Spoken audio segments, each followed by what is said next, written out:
Oh my goodness, here I am. I'm out there. It's all live right now. Doesn't look like there's anyone actually viewing, but I didn't expect that for my very first live stream ever. I'm hoping to use this mostly for VOD content, get myself started out there. Just gonna do some easy streaming tonight, chillin'. Doing a deep dive into EZD6 for those of you who end up watching this on the recording. I thank you so much, or watch any of the subsequent videos that will come out of it. Really appreciate it. This is my first time streaming ever. That's kind of a lie. I attempted this years ago through video gaming, but have since stopped playing video games at all. And now we're just looking at some TTRPGs. I just wanted a space where I could discuss them live, have a conversation, and hopefully as things grow, I'll be able to have a conversation with all of you who will be out there watching. But in the meantime, I would love to present what is probably my favorite game in the OSR currently. And I'm not a big OSR guy. I'm not really. I own a couple things in that space, and I like the concept of OSR and what it's trying to do, and I'm happy to sit down and play it. I'm happy to sit down and play anything, really. But when it comes to running a game, if I were to choose to run an OSR-style game, and this is more OSR adjacent, there's philosophy from OSR in EZD6. DM Scotty is a legend in the YouTube space. If you haven't checked him out already, I mean, if you're seeing me and you haven't seen him, good golly, please go check him out. I have links to his work down in the description, so go and check that out. EZD6 is the first game he's ever created by himself, but he is not new to the design space at all. He's come up with other things such as Lucky Dice for general tabletop games, and people have used that and extrapolated it as an alternative to advantage disadvantage in the current meta of the D20 sphere.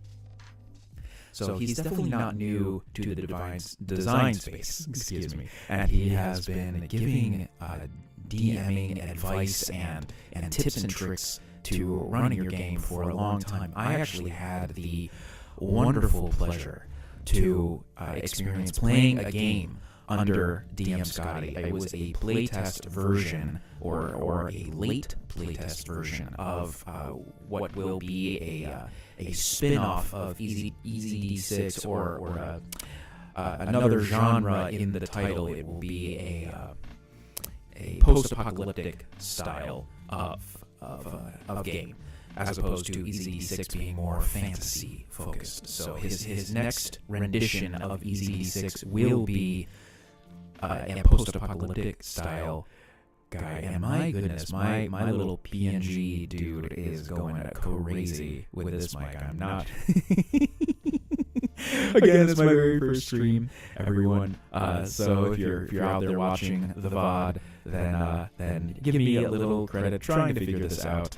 I did not want to add a camera into the mix my first time doing this, just for tech reasons and everything. So I decided to go the PNG route, and I designed this little dude. You can probably see who he's based on if you're a 90s or early 2000s kid like me, but I call this guy Vigilant the Goof, and he will be my avatar as I do these streams. So, anywho, turning back to DM Scotty, I had the great pleasure to be in a playtest game with him in the next iteration of EZD6 that will be coming out, which is the post-apocalyptic style. And it was, it's just, they say never meet your heroes, but sometimes you just gotta take that risk, because DM Scotty is everything that he presents himself to be. He wears his heart on his sleeve. He's a jolly man that just, he wants to be your friend. He wants everyone to enjoy games in the way that he did, and how could you not love someone like that? So for him to go out and design a game, and by the way, the collaboration with this game being done through published through Runehammer Games, so Ingrid Bernal or Ingrid Bernal, however you want to refer him, the creator of such games as ICRPG or Viking Death Squad or the new Crown and Skull, which I have not gotten my hands on yet. But I do want to get my hands on for having a look in this kind of style of video, probably do a first look at it through here. I know what the premise of the game is, and Dungeon Craft Professor DM has done a video on it, a very stellar review of Crown and Skull, and I look forward to reading through it myself. I get what the point of the game is. Likely not a game that I will run myself, but hey, we can't run every game. Our shelves will be loaded with games. I'm sure we won't touch at least half of them. Crown and Skull will probably be one of those for me, but I would love to look it over just to get a sense of the design principles. The main reason I'm really doing all this, the whole point that I began this channel in the first space, is that I eventually want to design a game myself. In fact, I've been working on one for the better part of the last 5 years or so. It comes along, it comes and goes. Things like this are not my main job, it is my hobby, and with my game, I plan to go the route of someone like Sean Tompkins, who released Iron Sworn for free the very first time. At least the PDF version was free. The mad lad that he absolutely is released the PDF for free, and it is still free to this day. And his subsequent work is now, you now have to pay for it, but he released that very first game for free, other than the print version. If you want the print version, you do have to pay the cost of that, but that's kind of my plan with my game. I don't plan to go into this with the intention of making money. I'm more interested in designing a game that I would want to play forever and ever, and that's really just what I want to do. It's just going to be a for fun thing, but that's why I want to look over all these games and play all these games and see what the actual purpose of these is. And speaking of purpose, to dive into EZD6, purpose is a very apt word, because as I state in my description of this video, EZD6 is really a look into what are the mechanics that we really truly need to run a game at the table. if we sit down and we want to role play with our friends around and gamify that, what are the actual mechanics that we truly need?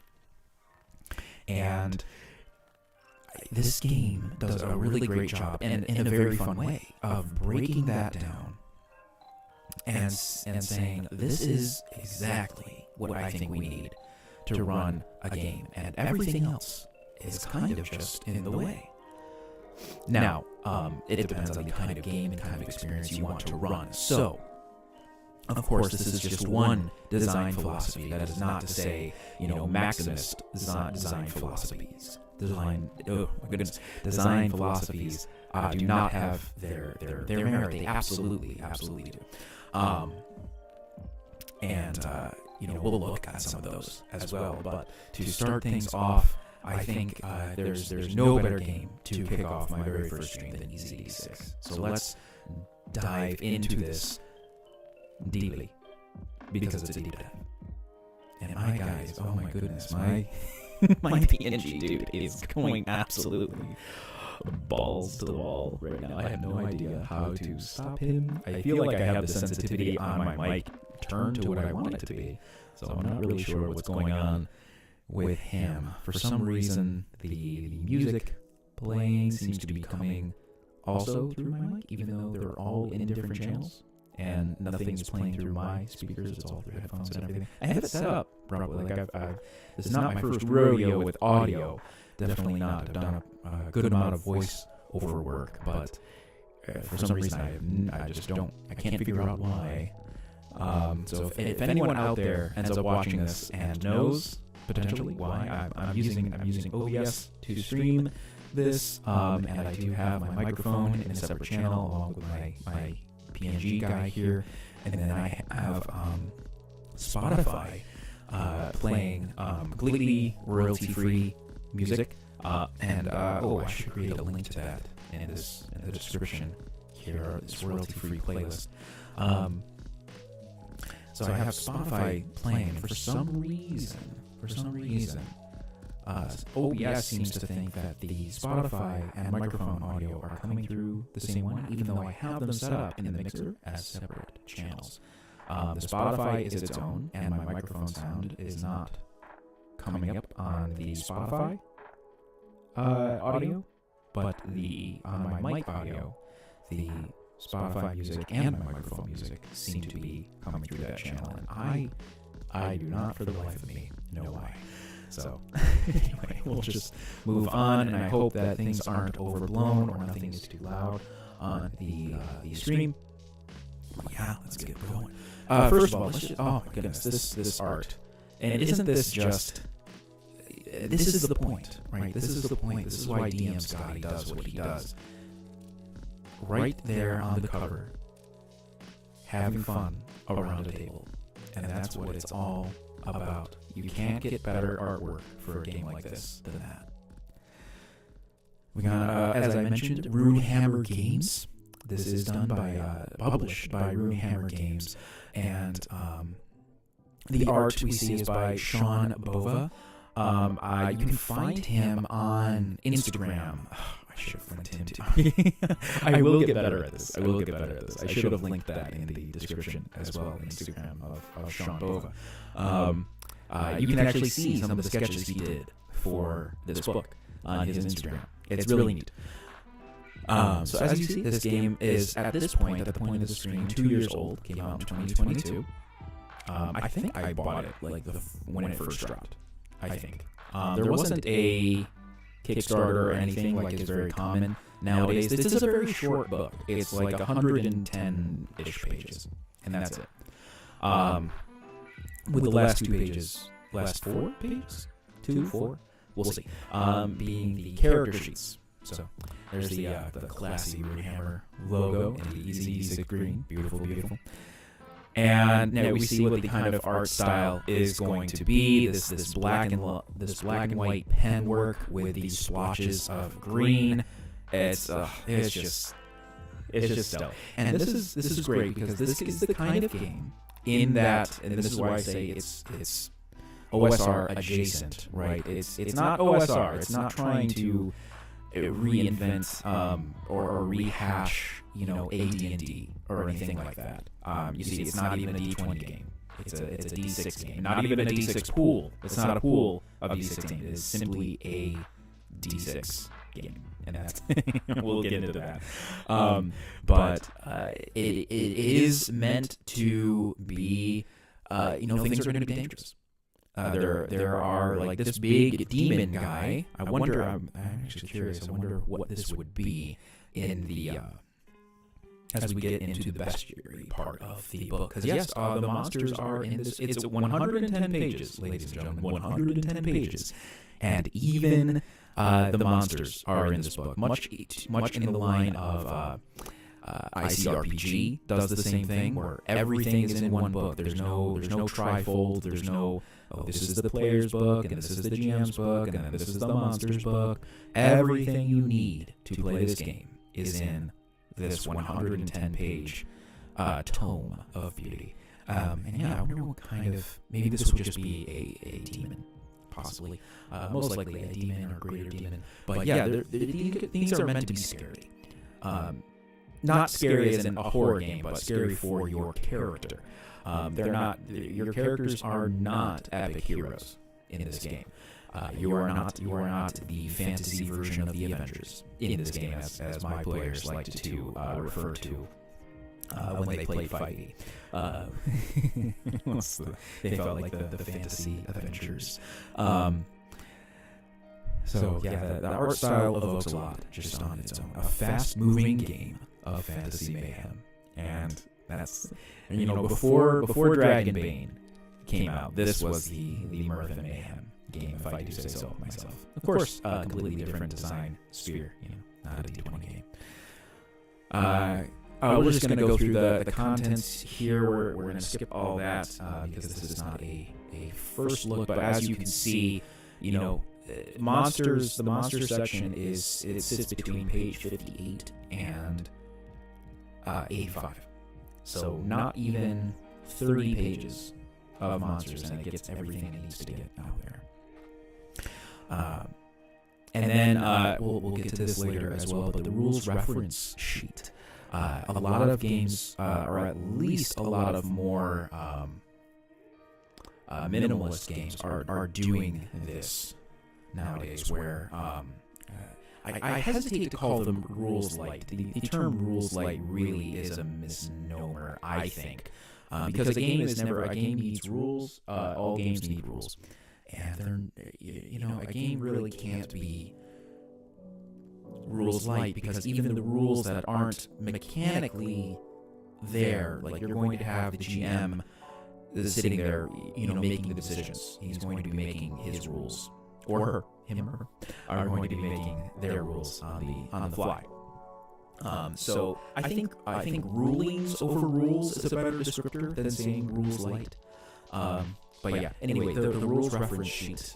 This is a wonderful piece to include in any book. It's a quick reference of, if I just need to see what are the Cliff Notes versions of all these rules, because once you've read it through once, you don't really need to read the entire paragraph again. Sometimes you just need a refresher, and something like this is great. So we'll see what that's like. Why EZD6? And I do want to read this part. So if you can imagine, I am not going to do an impersonation of DM Scotty. I would fail horribly. But if you can imagine DM Scotty's voice coming through in this, and you can really, you read this and you hear him. You hear him in your mind as you read this.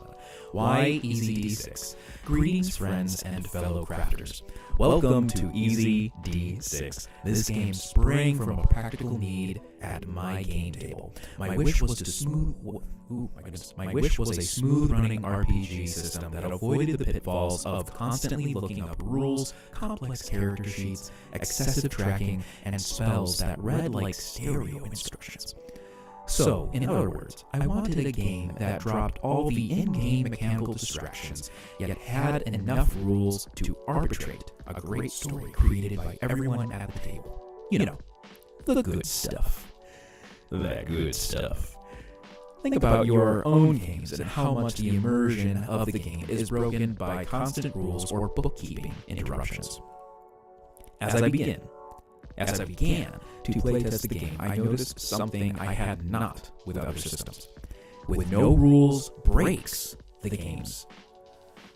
The game runs faster, and players get pumped and excited as the action runs wild. I have seen the epiphany on players' faces as they realize a game doesn't have to be bogged down by number crunching and clever, abstract systems. Simplicity is the key to freeing the imagination. And that's a great quote. And then throughout the book, as many games do nowadays, at least games that I like to read, they have these little tooltips here where DM Scotty's gonna pop up his little head and give you some takes on the rules and maybe help clarify a thing or two or provide an example. He's also got a knight friend of his that will pop up in here as well and provide a different perspective. But I really want to talk about think about your own games and how much the immersion of the game is broken by constant rules or bookkeeping interruptions. And I really want to bring that to the forefront because this is something that has happened to me quite often in my games. Now, it also comes down to the kind of players that you run with. I run for a variety of players, mostly whoever can get together at the same time that I can, just kind of invited to a game, and that's how things run. And my games, certainly, especially when I used to run 5e, spoilers, I do not anymore, but pardon me, when I used to run 5e or Pathfinder 1e, I used to have this happen a lot. The immersion would just, like, the moment that we were in when playing the game would just break down completely because we have to stop and look up a rule because there's so many how thick is this wall? What's the easy for breaking a wall? Kind of things. And I've also had rules lawyers sitting around in my time. I am in the camp of such creators as Professor DM, and I think DM Scotty. I'm not quite sure actually his take on this, but I am in that same camp where I believe that when you are a player sitting at the table, the GM makes the calls, and that's the end of it. If there is a rule that needs to be addressed, maybe the GM, maybe that the GM made a mistake, then it is meant for after the game time to discuss that. At the end of the day, this is a game, and no mistake is so great that you need to just completely halt the gameplay and make a correction right there on the spot. I have asked my players to do this in the past, just say, hey, at the end of the game, if you have anything that you think I missed or a ruling that I messed up, make a mental note. Let me know after the game. And that greatly improved my relationship with my players in the game, because one thing I can't stand is being halted in the middle of the game by somebody saying, actually, I just, it really ruffles my jimmies. And it rubs me the wrong way. I don't think it creates a good experience at the table. I like to interrupt things as little as possible. And I myself have been involved in games where the DM made a mistake that I knew. I knew the DM made a mistake. And it's possible even in the moment the DM might have realized they made a mistake. After a couple more turns have passed, maybe they realized they made a mistake. But I practice what I preach, and I bring it up after the game. And the game runs so much smoother when you don't do those things.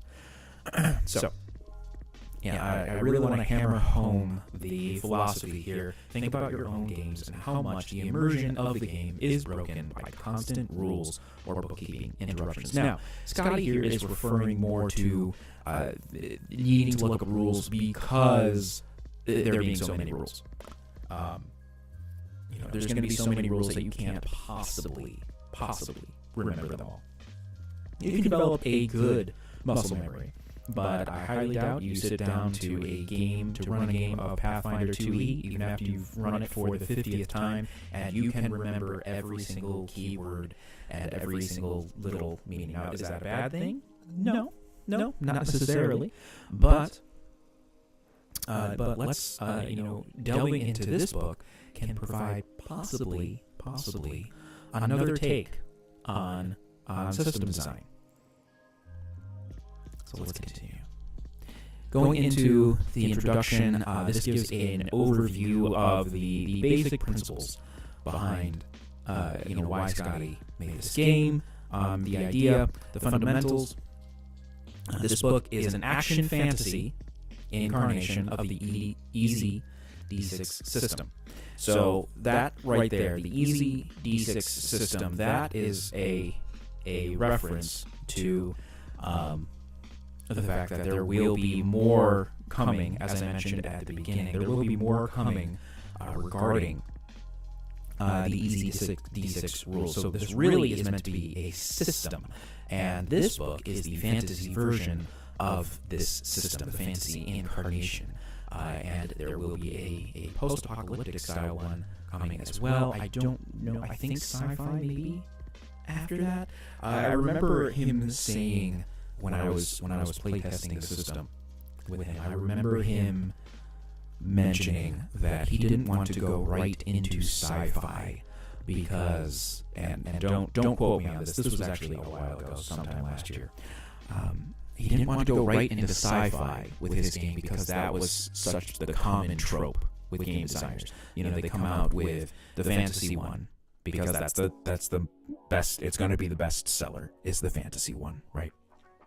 So they come out with the fantasy version, and then they come out with the sci-fi version, and then maybe a third one if they get around to it. Probably something like superheroes or something. But not all games go right into post-apocalyptic unless they start out in post-apocalyptic, right? Things like Apocalypse World. So, there's the games that they launch and the whole system is based around being post-apocalyptic, but seldom do games start in the fantasy genre and immediately transition into post-apocalyptic for their next genre outing. So I think that was his idea behind it. So there will be a poetic moments, crazy stories, and all kinds of unforeseen fun ahead. Isn't that a blast? Unforeseen fun. Here are the barest bones of what makes this game what it is. The game centers on role-playing. Hey, what do you know? It's a role-playing game, and it centers on role-playing. What I can appreciate in this game is, at least I don't believe it does this. Yeah, this game doesn't go into the whole what is a role-playing game kind of thing. This game is put out there, and it is very self-aware of the fact that you have likely played at least a single game before trying this. At least another game, most likely D&D or Pathfinder. You have most likely played something like that before coming out and playing this game. So it's very aware of that, and it's not going to reinvent the wheel in terms of telling you everything about what you need to know about role-playing games. So it centers on role-playing. This is important because most games, I won't say most games, the popular games out there, they're called role-playing games. But are they centered on role-playing? I'll leave that I'll leave that for your mulling over. But yeah, this game is really front and center about the fact that it centers on role-playing games. It all begins with pretending to be an alter ego, far removed from your everyday life. Pretending to be an alter ego, far removed from your everyday life. And I really want anyone who watches this to let that sink in. Role-playing is playing pretend. It is, is there for temporary enjoyment, an alternate look at a different life inside of this game. Far removed from everyday life. Far removed. Hence, don't when you're role playing, do not bring in personal things into the game. Don't make things too personal for yourself. Don't base things off of, don't base your tragic hero's backstory on a real tragedy that happened in your life. I was an actor I was a professional actor for many years, and there was a term in acting, and many of you who may not have even been in entertainment before might have heard this term called method acting. And I've run into quite a people online who are role-playing in a similar way to what I would call method acting. They're spending way too much time and effort developing their character and becoming so extremely attached and living that character that it's concerning in a way. And I'm not saying that to be mean. I'm saying that because I come from a world where I have seen the negative effects of things like method acting, things that create panic attacks and can actually facilitate depression and really bad physical habits and mental issues, because you're taking the concept of acting far too seriously. And yes, there are professional, I don't want to delve too deep into this, but there are professional actors out there who do method act, and they're fine, but that's anecdotal, and I would say that's the exception as opposed to the rule.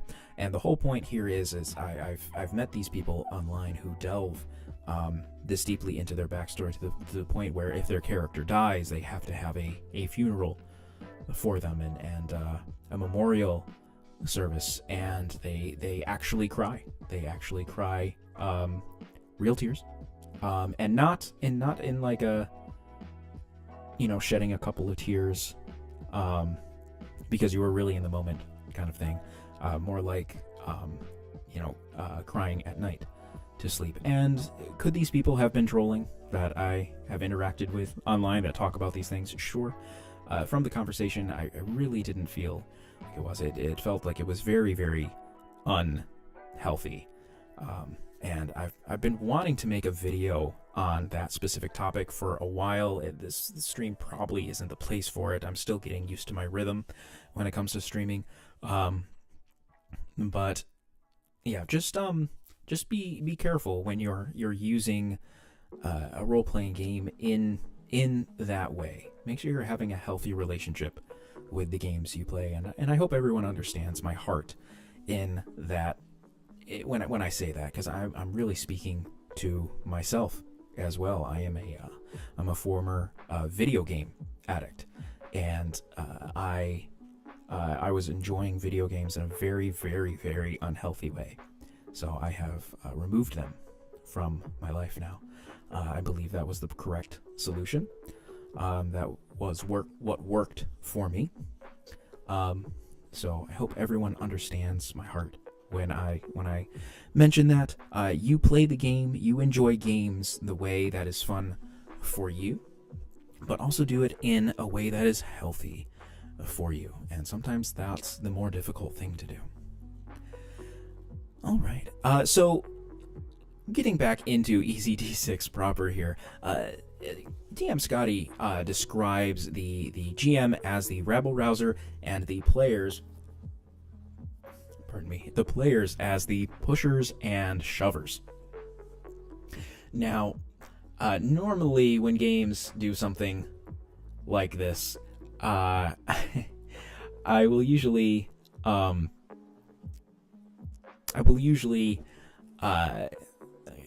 give myself a little bit of an eye roll and like, are we just trying to be different here? Are we just, are we just trying to come up with different terms to be cool with the game? But DMs, this is really just DM Scotty's language. This is he's just a goofy guy, and he likes to have fun, and this is very likely what he has called his players before at the table, pushers and shovers. It's really the language here, as fun as it is, it's important because the whole point of the game is to have fun. So I think he wanted to break away a little bit from the construct of GM and player. And really, at the end of the day, we're all players. We're all just doing different things. The GM's doing a little rabble rousing. He's getting things going. He's causing the mayhem. And the players are the ones that push and shove the events. They're the ones that get the wheel turning. So the rabble rousers providing the wheel and all the spokes and everything, and the players, the pushers and shovers, will be the ones that turn that wheel and make it go. And I really appreciate how he says the other players here, because the rabble rouser is a player, and I think that we forget that, especially us GMs out there who GM most of the time and play very little. We forget that we're meant to be a player too, not in the same sense. We're not doing the exact same thing, but we're meant to be having a good time, and that's very important. Never forget that. This is basic like GM and player stuff. I think there's more about the GM philosophy when we get into that section of the book, but we're already 40 minutes into the stream, and I've gone off on several tangents already, so I'd just love to move along. Let's go into how to play this game. How do you play EZD6? We've talked philosophy, we've talked other parts. Now let's actually look at how this game works. Simple rules are a starting point and little more. EZD6 takes the position that story, roleplay, and crazy on-the-spot mechanics are more important than a complex dice system. Don't worry, there's always a reason to use other dice, but the D6 is supreme here. So anyone who's out there who shies away from the games that you shy away from any game that is not D20, then this probably isn't the game for you, and that's okay. Even if it's not, this is not a game that I will play all the time. But even with that, I think it's still really awesome to look at it just from a design perspective, design philosophies, and what the actual point of the game is. My interest in this game is the stripped down and how it handles that, because as you're going to see, real stripped down. I'm actually going to reflect on a story of the playtest I did. There was this one part where we had a hard time getting over. I'll share that when we get to the relatable moment. But, so the core mechanic is going to be that you're rolling a d6, not a d6 pool, a single d6. And you may think, is the GM rolling anything, or is it a roll off? Is it, what do you? No, you're rolling a d6, and in most circumstances, if you roll a 3 or higher, you do the thing, and if you roll a 1 or a 2, you don't do the thing, and that's it. That's the game. It's funny. I really want to sit on this mechanic. Oops, let's scroll down. I really want to sit on this mechanic for a minute. You roll a 3 or more on the d6. You hear a lot that whenever you're a GM and you want to introduce a new game to your players, I've heard this time and time again, both online and from my own players, that I want to try something different. I want to play a different game than what we're currently running. And you hear some groans. I don't want to learn a new game. I just I'm having fun with this one. I didn't want to take the time to learn one. And I think there's two things with that. Number one, that's fine. If you have one game that you love and you want to stick to that forever and ever, then you absolutely do that. I'm not here to tell you not to. However, if we could mull over that for a moment, I would love to present two concepts, two reasons I think people are so hesitant to start other games. Number one, we have this mentality, especially those of us who came into role-playing games through systems like D&D or Pathfinder. We have this bias in our head that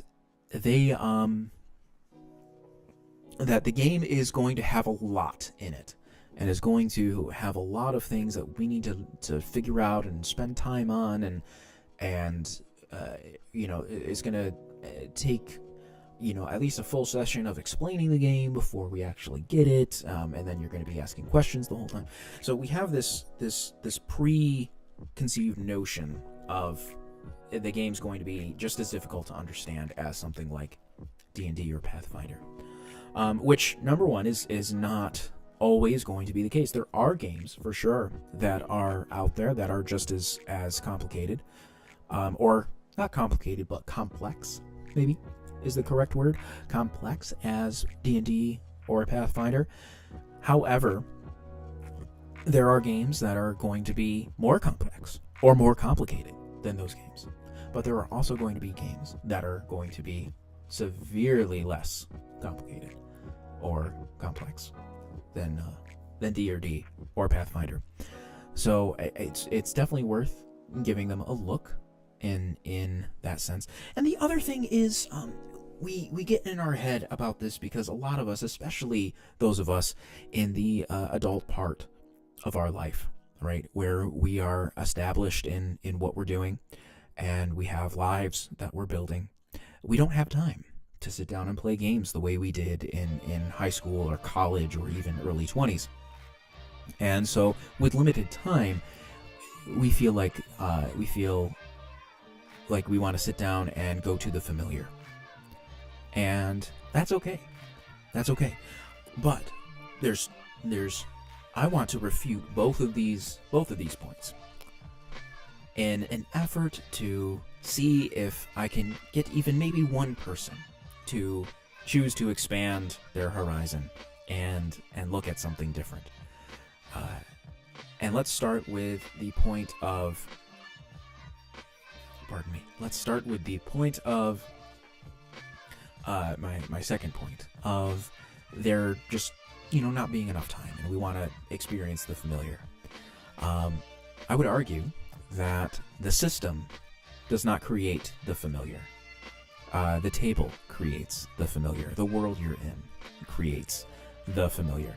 Your character is always going to be your character. In fact, I would love to do a stream about how you can convert one character from game to game to game to game. the kind of character that you want to portray and you want to explore the world through is always going to be your character. If you're playing fantasy, it's always going to be fantasy. Yeah, there's subgenres of fantasy, but the familiar is always going to be there, regardless of what new mechanic is introduced. And then the first point of complexity and needing to take time to learn a new game. I would argue every game truly boils down to, I want to do a thing. And the GM says, okay, do this to do that thing. And then you either do the thing or you don't do the thing. And that's it. That's the entirety of role-playing games. So, for example, let's take 5e. I want to climb that wall. That is the thing that I want to do. I'm a character, I'm playing the game, there's a wall, I want to climb that wall. And the GM will tell me if I'm able to climb that wall, or if I have a chance to climb that wall. It's going to be one of a few outcomes. It's going to be, no, this wall is unscalable by any means, regardless of skill. It's sheer. There's no footholds. There's no nothing. You cannot climb this wall. Or they will say, yeah, in fact, you're so proficient in athletics, and this wall is, it has many footholds. It is very, very scalable, even for somebody that was not as skilled as you. So for you want to climb this wall, you just do it. Or the third option is, you can attempt to climb this wall. Roll the die, add X modifier to it. So in this case, it would be your strength plus your proficiency, if you are proficient in athletics, right? And then you roll the die, and we narrate what happens based on the die roll. You either did the thing or you didn't do the thing. And that's it. That's how the game works. That's the whole game. So, and am I simplifying for the purposes of making a point? Yes, I am oversimplifying. And I'm not trying to create a straw man or anything like that. I understand there's nuance. But there is something to the point of all TTRPGs are simply, I want to do the thing. Okay, here's how you do the thing. And then finding out, did I do the thing or did I not do the thing? And then there's just mechanics to facilitate that. And that's it. That's the whole experience. So when we're looking at the core mechanic of EZD6, you roll a d6. And you have to hit a number or higher. And if you don't do the thing. And if you do, you do the thing. And that's all she wrote with that. So look, speaking of easy or hard, let's look at the difficulty scale here, which, as you can see, is very, very in-depth. We're probably going to spend the majority of the stream going over this for everyone out there. So if we could, I can't imagine how we could possibly get through this scale without spending the next hour dissecting each and every thing. And as you can tell, I'm being very facetious here, because this is the general gist. How difficult is the task? Well, if it's and this is based off of enemy, but you could do this for anything. So is it a weak or a slow enemy? Well, you only need to hit a 2 or higher. So you only have a 1 out of 6 chance of failing here. Your normal enemies, so this is going to be anything, the average roll in this game is going to be a 3 or higher. If something's easier, then it's going to be a 2 or higher, and the harder something gets, you may have to do a 4, 5, or a 6. And the enemies in this game, as opposed to having a armor class, they will have a number that you have to hit in order to hit them. And much like systems such as what's it called? The Shadow Lord or something like that. I know the name of the game. I've seen it before. I've never read it. But yeah, it has boons and banes. And we'll get into that. But it's simply like you get to throw an extra D6. It's kind of like having advantage. But you can have as many boons as you want and as many banes as you want. And you do not add the dice, which is wonderful. So this is much different than if you were to throw a fireball in D&D, right? You throw a fireball in D&D, you're throwing out a ton of D6, and then you gotta count. You gotta add it all up. Talk about taking an extensive turn. Good golly. But in this game, regardless of how many D6 you're throwing, and it's never going to be that many, right? I think any session I've played of this, maybe I'll throw 3 at a time, because the boons and banes cancel each other out as well. So if you were to have 2 boons and 1 bane, so 1 bane and 1 boon would cancel out, and you would be left with 1 boon.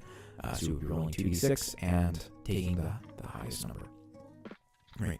So it's like advantage in that way, but it allows for more nuance with a very, very simple rule, which is stellar. And the reason I'm starting to see the faults in the advantage-disadvantage system as great as it seems to be, I think there's a lot of pitfalls to it that I'm becoming aware of the more I delve into design.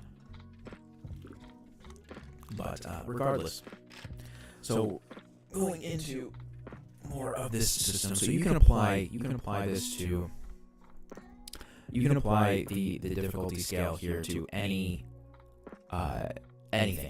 really. This is done by enemies, but you can do this for climbing a wall. You can do this for making charisma checks and things like that. There's no charisma checks in the game, but I'm not saying there's no social checks, but there's no attributes. I know, crazy, right? There's no stats at all. So you're probably thinking, oh, it's a skill-based game. No. I mean, kind of. It's yes, no, not really.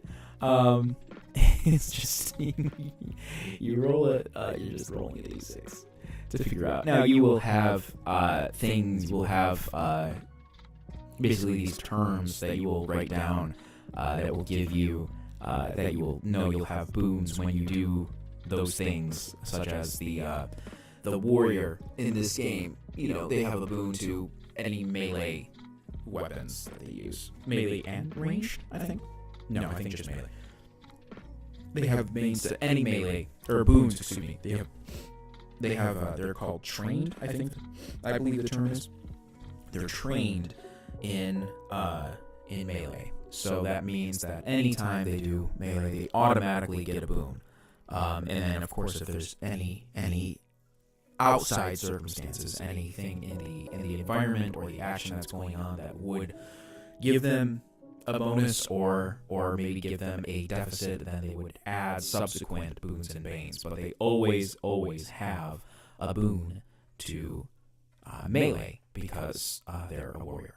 So for most combat situations, you will need to roll a 3 or higher, as I explained, to hit your target, and the enemies will need a 3 to hit you. The RR, the rabble rouser, will use lower or higher numbers for special circumstances, as described above.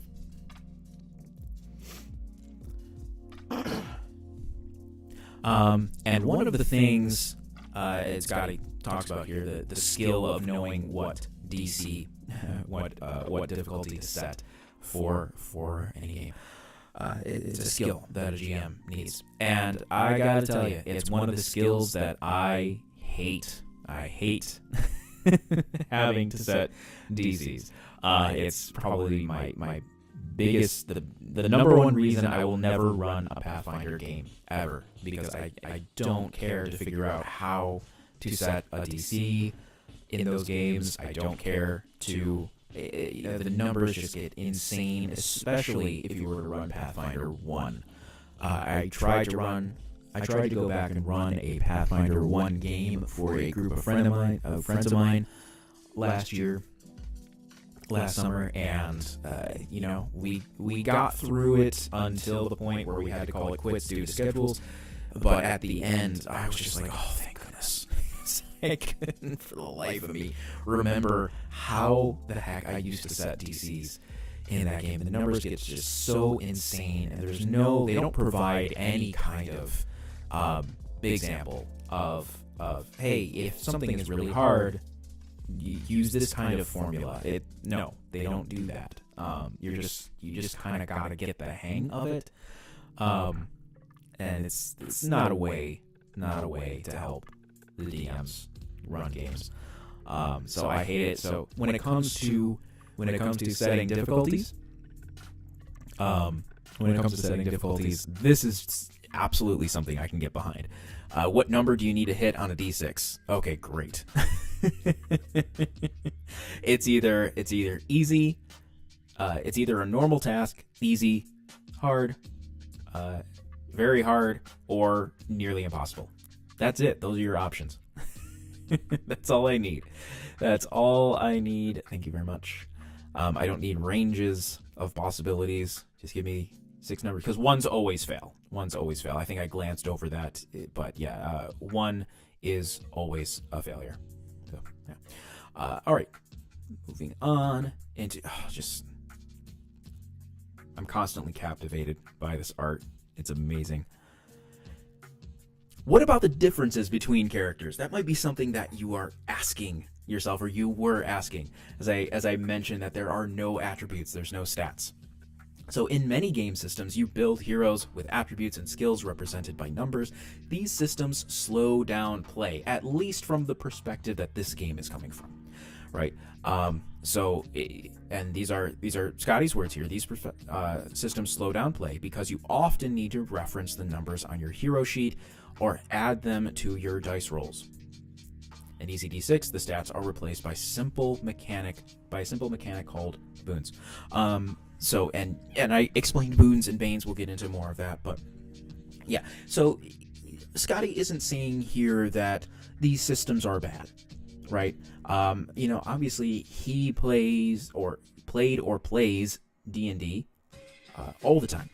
So he uses those systems. He's simply speaking from his years of experience and how he's looking to make the game as fluid as possible.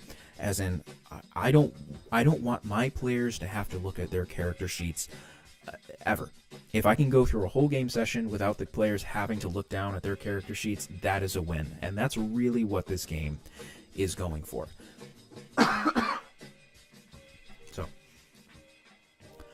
At the end of the day, yeah, these aren't bad systems. But this is what I was talking about at the beginning, where I mentioned this is looking at what is actually needed to run a game. And do we need stats? And pro tip, no, we actually don't need stats. Now, stats are fun. We like to know, looking at our character, what our character is good at, what our character is bad at, and maybe having a high strength score helps us to envision our character better. But at the end of the day, what do we need to know about our characters? We only need to know what they're good at and what they're not good at, and that's it. And really, we just need to know what they're good at. Everything else, they're either they're not good enough to be considered good at it. That's it. That's all we need to know. So what this game checks that and says, well, what is the most simple way of deciding that? Not stats, not skills. Just saying, okay, so if you're good at something, you get a bonus to it, and we can portray that without numbers. We can use a system called boons. So training is a boon. The EZD6 system easily addresses differences in heroes by simply applying an additional die roll or boon to tasks where the hero may have specific training.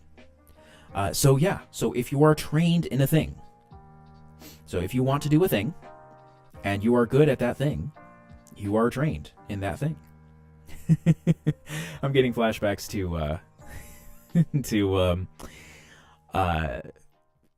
it called? Team 4-Star and DBZ abridged. What was it? The Dragon Ball Z Kai abridged episode 2, I think, where they chose to, instead of saying Dragon Ball, they chose to replace the word Dragon Ball with the word thing.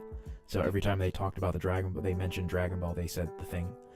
I've said the thing so many times in this video so far that I keep getting my flashbacks to that. So anyway, so when we are trained in something, that is what we have a boon in, and it's never more than one boon, right? You're never going to be ultra trained in something, or double trained in something, or mega overtrained in something. Just you're trained or you're not, and that's it. Now you might be saying right now, well, that doesn't make me feel like I'm progressing in the game if I can't get any better at something. And that leads into a conversation about what is getting better, what does progressing in a game mean? What does it have to look like? And I think we get really stuck on vertical progression, like numbers getting bigger. And if you are a numberhead, if you love your big numbers, hey, that's awesome. And I'm glad that there are plenty of systems that give you fun with those numbers. I, for one, am not. In fact, I hate large numbers. Back in college, when I used to actually play World of Warcraft, goodness, that was so long ago. But when I played World of Warcraft, I actually hated seeing the big numbers on my screen. It was clutter. And every time they did a number crunch, I was happy. I was like, yeah, can we get it crunched down to 2-digit numbers? That would be great. Because at the end of the day, it's all the same. I'm just trying to get a bar down to 0. It doesn't matter if that bar has, if that bar has 20 health and I do 2 damage per hit, or if that bar has 200,000 health and I'm doing, what would that be? 2,000 damage per hit or 20,000 damage a hit? I think 20, yeah. If I was doing 20,000 damage a hit and the thing had 200,000 health, it's the same thing. It's the same thing. Big numbers do nothing for me. But if they do something for you and they get your bells jingling, hey man, more power to you. Love you for it. There's plenty of games that do that. This is not that one. So this game is more about horizontal progression. So it's more about getting better at more things, and having more tools in your belt to deal with a situation than it is about having higher numbers in order to deal with the situation, which is my absolute favorite form of progression. I couldn't give a hoot, a flip, a rat's tail about vertical progression. Just let me have my numbers, what they are, whatever they have to be at the start, and then give me more things.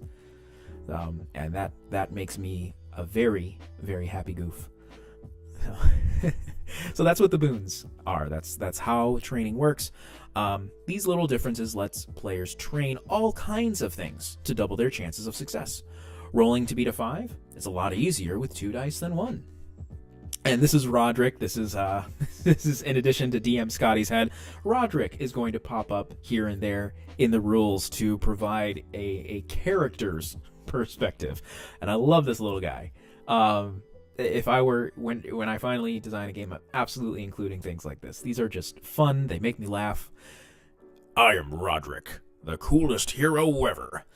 Thanks to a long, storied career as an adventurer and all-around great guy, I am proficient with every weapon known to man. I always roll 2d6 when attacking, even when using spoons.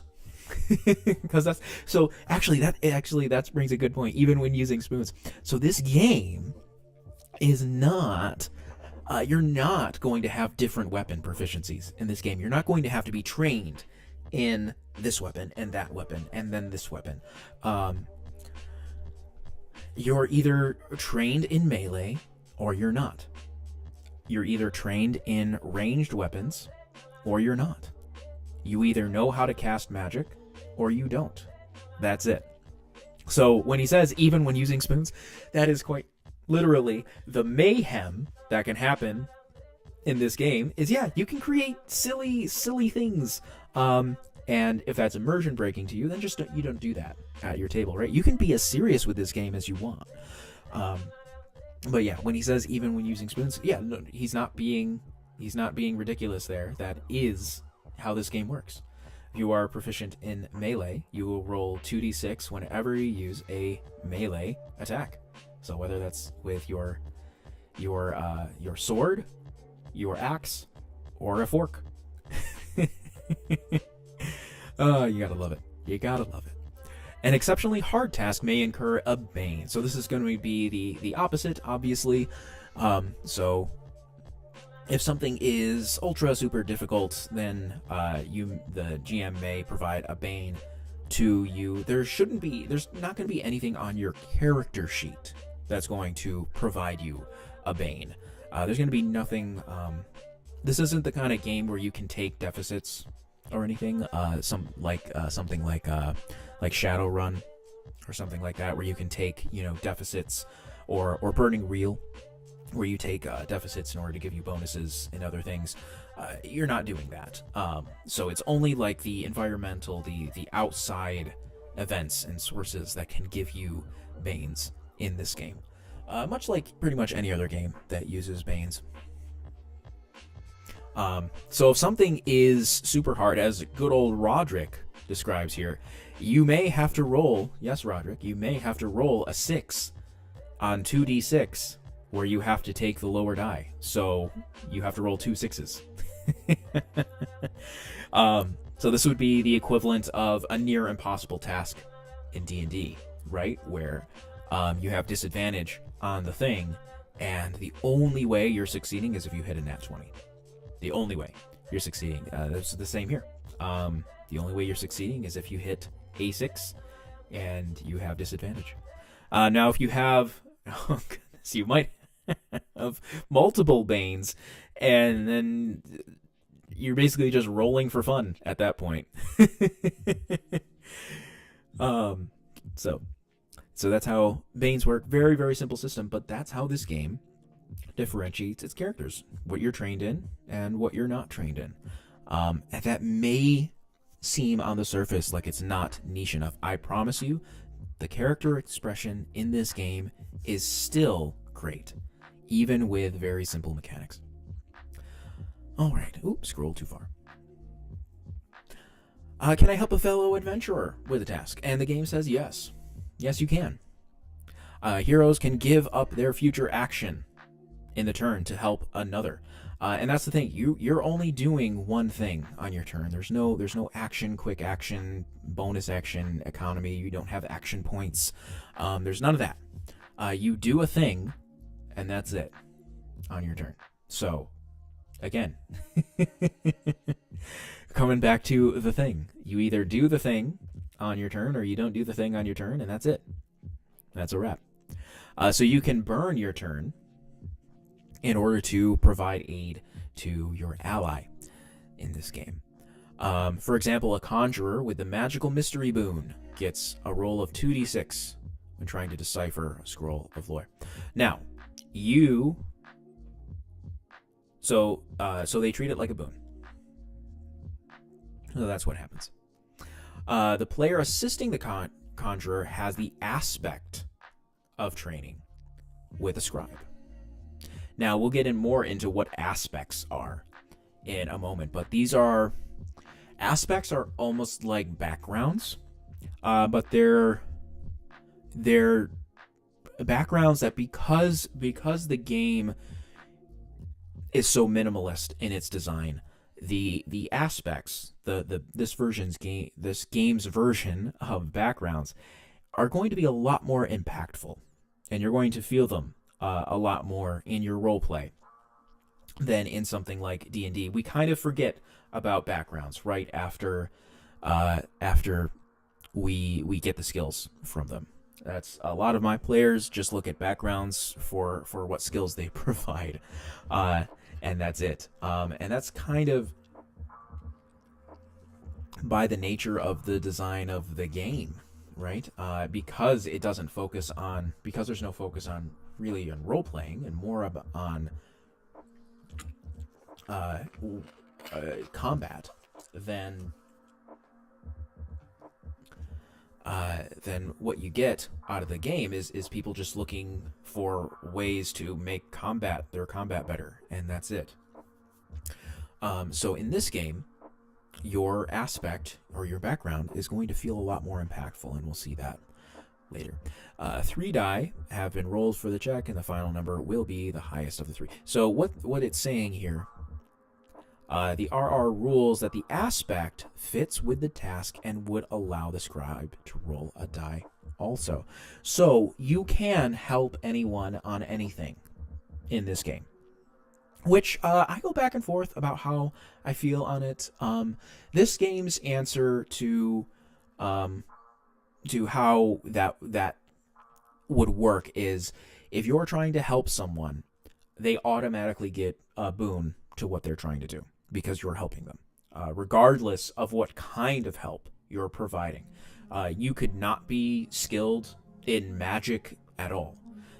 You could not have any kind of training in magic, but because you're assisting a spellcaster in their research, then they get a boon to what they're trying to find. However, if you are trained in magic, or if you have an aspect, or something like that, if you have something about your character that shows that you have experience doing the thing, then the person you're aiding will get a second boon to that. So that's how this game facilitates that. I think that's more. I think that's more of a focus on the fun of the game rather than because you really want to feel like players can help each other out. You want to express camaraderie and teamwork in games. So something like this versus what the alternative of what this could have been. It could have very easily been a system where you say you can only assist someone in a task if you are also trained in it or you have an aspect that relates to it. And Scotty could have written that as the rule, and that would have been the end of it. But I think with a more focus on fun, like when you do that, that's a hard wall, right? That puts the not the GM but the rabble rouser in this case. They have to be put in a position where they say no, right? So if Roderick offers to help Lethael in their task, and Roderick is not trained in the task that Lethael is attempting to do, then the GM in that instance would have to say no, right? And that's kind of a bummer because we want to encourage teamwork in these games. In fact, I think there's a lot to be said in this day and age with how much players focus nowadays on character expression and how much focus is being put on being able to build your character exactly the way you want it, and the backstories and all of that, and being an epic hero and never dying and all that good stuff. There's something to be said about people nowadays having lost the kind of idea that these are team games. These are group games. I remember watching streams as the whenever what's it called, Unearthed Arcana content would come out. I don't really watch it anymore, but whenever that kind of content would come out, and I'd see the discussions, people talking about breaking down the mechanics and everything, and people would look at one mechanic that was, and I don't have an example to give, but I remember thinking this when looking over game mechanics, looking at like a new ability of a subclass or something, and thinking, of this wouldn't let me do this thing on my turn, so this ability sucks. But when I would look at it and I'd say, oh wow, that ability could tie really nicely in if you had a wizard on the team who did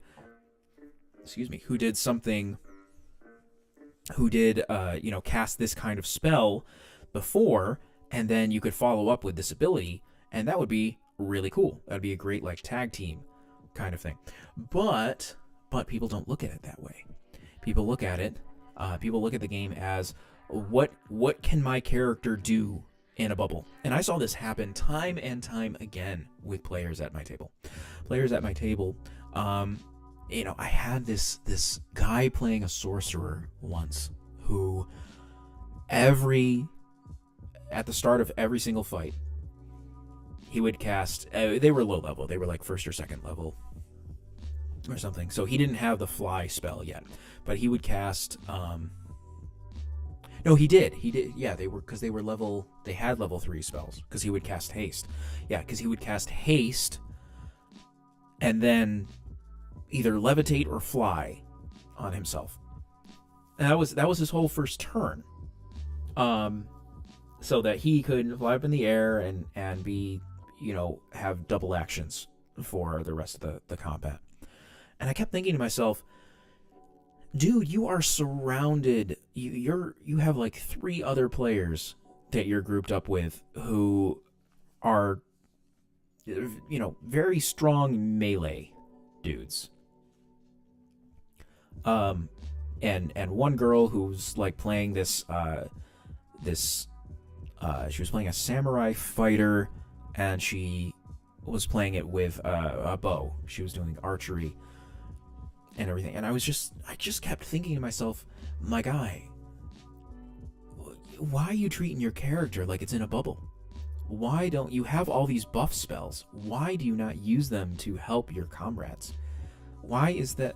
Like, the way we look at fun nowadays is like everyone is playing a first-person game, and so everyone else has to be, playing that first person, that one player, that single player game, and we just have to play this together because the things are too hard to do it by ourselves, and that's it. We're not going to implement strategy, we're not going to help each other out, we're not going to do any of that, because my character is only cool if they can pull off this combo in a turn, and that's it. That's all I want them to do. And I don't mesh well with that kind of play style, which is why I'm not a huge fan of pre-building characters, because the idea of pre-building characters and looking ahead at what my character is going to be in 20 levels, it's a very, in my opinion, it's a very like self-centered way of looking at the game. It's you envisioned the great things that your character is going to do, but you didn't take into consideration at all the other people that you're playing with. You're just worried about what's good for your character. And when people play with me, I like to train that habit out of them, because with me, you could die in any game. I don't mess with the whole 5e. I house rule so that 5e death is more common. I don't purposely try to kill my players, but I don't purposely balance anything either, and I make that very clear when I run my games. So I always make it clear when playing games, like, hey, not every encounter you run into is just going to be balanced for you. So you will have choices to make. Sometimes you may have to run, or you may have to feel okay saying goodbye to your character, and that's it. Anyway, so as we look more into this game, where were we on? Can I help with fellow adventurers? So yes, I think the design philosophy here is it's more fun to help. It's more fun to have teamwork, right, than it is to have to say no to teamwork. So that's the point, and I completely mesh with that because I want teamwork encouraged. Oh crap! I rolled a 1. Rolling 1 is always a failure. And the RR can put that hero in a sticky situation depending on the action happening in the story at that particular time. So this is one of those ruling over rules kind of thing. You're not going to find a whole bunch of different rules for what happens if you critical fail, what happens if you fail X task. You're not going to see what happens if you, stream is, I'm seeing stream is paused. Ruh-roh. I'm just going to wait for that to come back.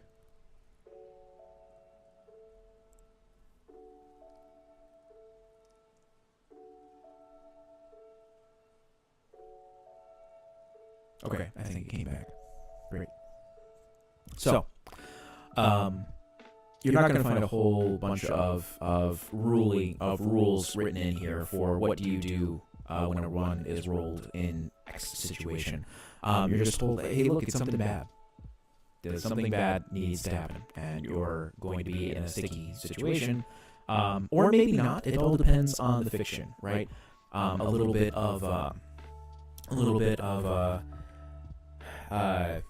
Powered by the Apocalypse coming in there, right? It all depends on the fiction. What is going on in the moment? And of course, if you roll a 6, oh my goodness, scrolling all over the place. Of course, if you roll a 6, it's always a success, no matter what.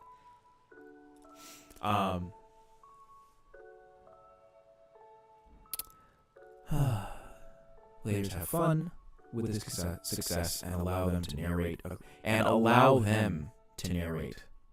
That's a great little use of language there.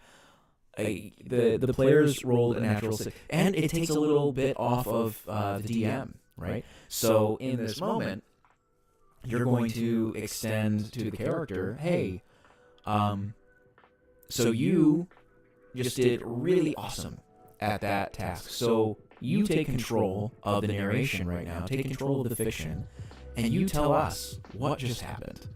And that's really cool. It's a little bit of the energy of Matt Mercer. How do you want to do this kind of thing? So really nice that bit is in there. The hero die. Yes. So in addition to boons and banes, you will have these resources called the hero die and karma. And I think we'll get into karma on the next page. But yes, the hero die. So at the end of the session, each hero gets a hero die. Actually, at the end of the session. At the start of the session. At the start of the session, each hero gets a hero die. This can be burned any time in the game to reroll a die. Notice it's not to get a boon. You choose to reroll. So that means that you can use this after you've rolled. So this is kind of one of those plot moments, something that's really important, and you want to, and you really want a better chance, a second chance at getting it. So even if you've rolled a 1, so yes, you can reroll a 1 using this, but this is the only instance. It is only with the hero die that you can reroll 1s. As you notice, it brings up karma here. Karma is going to be a resource that you can spend in order to gain certain benefits, and you can spend 5 karma to get your hero die back in a game. So we'll see more about karma here in a moment. My goodness, my scroll reel is a bit too sensitive. Karma, a hero's way to shrug off bad luck. Heroes often have luck on their side. How many times in stories have you seen a down-and-out hero suddenly turn the tide on gloating enemies? These are awesome moments, and karma is the mechanic in this game that represents heroes shifting luck. So, as opposed to having something like you know, luck is always a hard thing to. Luck is always a hard thing to kind of mechanic in a game. It's a hard thing to gamify, right? Because what is it? I mean, luck is already kind of an abstract concept. So I think that EZD6 does a really nice job of attempting to gamify the idea of luck in Karma. So at the start of the session, you always get 3 karma. So that's nice. It's not like this is something where you might have a session you're playing with none. No, everyone at the start gets 3. And this is again that focus on fun, right? So we want players to be able to use the resources that we want them to interact with the game. So we want to give them as many opportunities to do that as possible. And I think doing this at the start of a session makes complete sense. It's not overbearing with it. It's not saying, oh, you get 3 karma every time you know, at the end of every fight or anything like that. Nope. It's just at the beginning of the session, everyone gets these 3 karma that they can work with. You can possibly gain more and spend them throughout the game. So the RR can also award karma for excellent role-playing moments. So this game's version of inspiration, right? But the most common way to acquire karma is through failure. Whenever a hero fails an action roll, they gain 1 karma. So yes, before D&D was attempting to bring out their, I don't even know if they're still doing it in whatever the version is that they're creating now, but they were attempting at one point to create this way that you could get more uses of inspiration. And I remember the very first iteration of it was getting it on a nat 20, and I just thought that was the dumbest thing. Because I had seen I've seen systems like that before, right? This is basically straight out of DM Scotty's Lucky Dice system. So I just thought to myself, so the player already receives the reward of having done a good job, succeeding at what they wanted, and even critically succeeding, and what that means for the plot now. And then you want to give them another reward with inspiration? It just felt icky. It just felt like you missed the nail. Like the nail was right there. Like even having thought up that concept in the beginning, like rewarding more inspiration, having thought that up at all, like that was a good nail. That was a good solid nail in a good plank of wood. Like even there was a starter hole in it and everything, and then you swung the hammer and hit your thumb. I just, like, how could you look at that and say, let me rewarding double reward? No, rewarding failure is a much better way to use this kind of system. Why? Because it makes failing sting less, and it really expresses the colloquial term of learning from your failures, right? So we learn in life. We learn a lot more from failing than we do from succeeding. Right, any scientist will tell you that. We learn a lot more from like, you never be afraid to start doing something in your life, because failure is not the antithesis to success. You only succeed because you failed before. Failure is a stepping stone to success. It is not the enemy of success. So I love that. I love it when a game expresses a use of failure in this way, getting some benefit from failing. So yeah, it sucks to fail a roll. You can only ever get 1 karma a turn, no matter how many rolls you fail. And yeah, that's just something that's a little caveat in there because we don't want it to get crazy, right? we don't want it to get crazy insane with this resource. It's just a nice little reward. You gain it once on your turn, and then that's it. How do I use karma? Karma can be turned in to improve almost any die roll on a 1 pip per karma basis. So yes, the hero. So you're not turning this in order to gain a boon, right? You're turning this in to gain a bonus. So it is +1 to your die roll for every karma spent, and this is the only instance in this game where you will see that you add something to a die roll, and there's no point where you will subtract something from a die roll. There's never going to be that in this system. You will only ever add if you use karma. So there is a very minute, a smidge, an eeny weeny little bit of math in this game, which is adding if you use karma. But because that is the only instance in which you do, it is so extremely simple. It's a 1-to-1 trade, and that's it. My goodness, I can't. Scrolling here is so bad. Oh, God.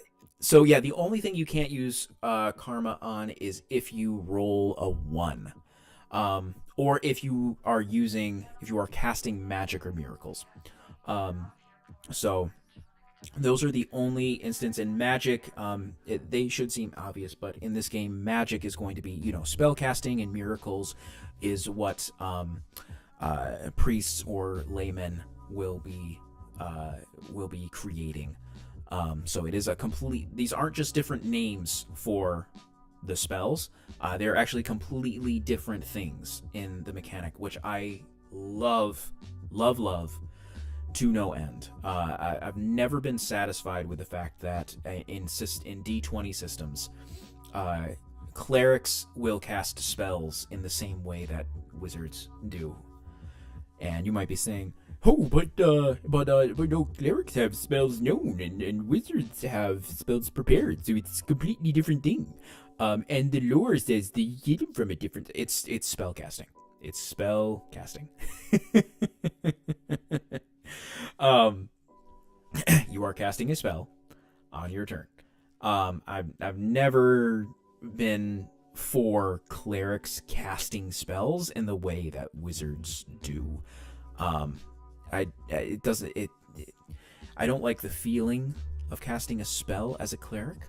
I just think there's a much better way, and there's a system that does it my favorite way I've ever seen doing it, which is called priest. I think it's just called priest casting from the system Dominion Rules. And just grab a sip of water here.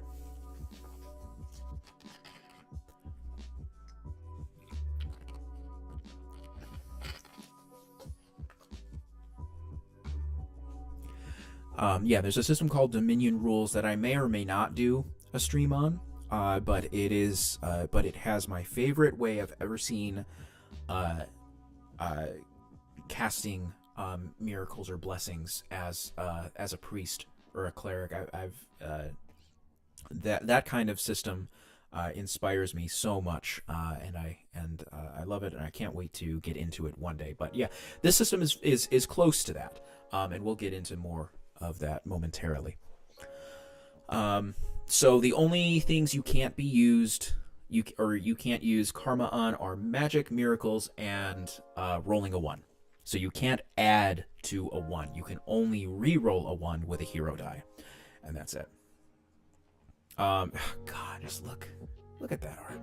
And I love that there's a sword planted in the ground there, for scale with this guy. It's so good. The mystery you feel. All right, how do we track time? So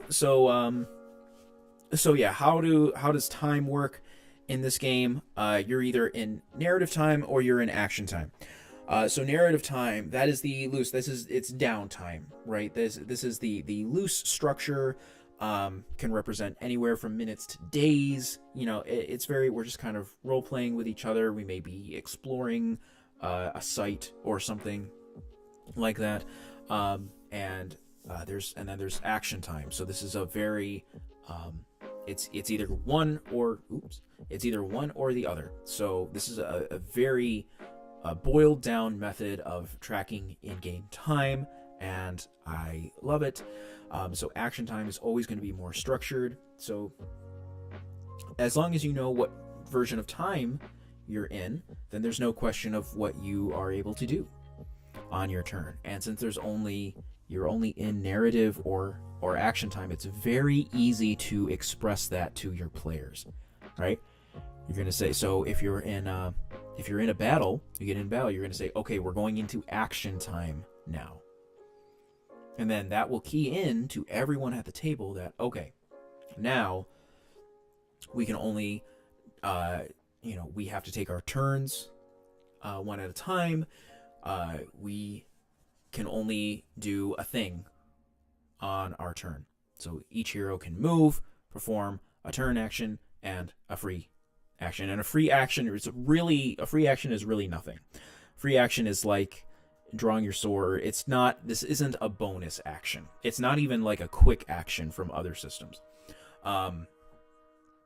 Your free action is like the super mundane things that you can do on your turn that the game wants to give some semblance to, so you can't specifically do any and everything that you want on your turn, but it's not important enough to say that it takes up part of your action, or that we need to create a whole other action for it. So it's like you do a free thing on your turn, you move, and you do an action, and that's it. A scene is an abstract way to measure the duration of effects and is often called an encounter in other games. So that's a great this is a great expression of abstract time, as opposed to having to have every effect or every spell say that, oh, it takes X amount of minutes, or it lasts for X amount of hours, or something like that. Instead of doing that, it's just, it lasts a scene, and that's it. And we don't need it to last longer than that. Or maybe it lasts, until the next scene or the next day. Are you poisoned? Great.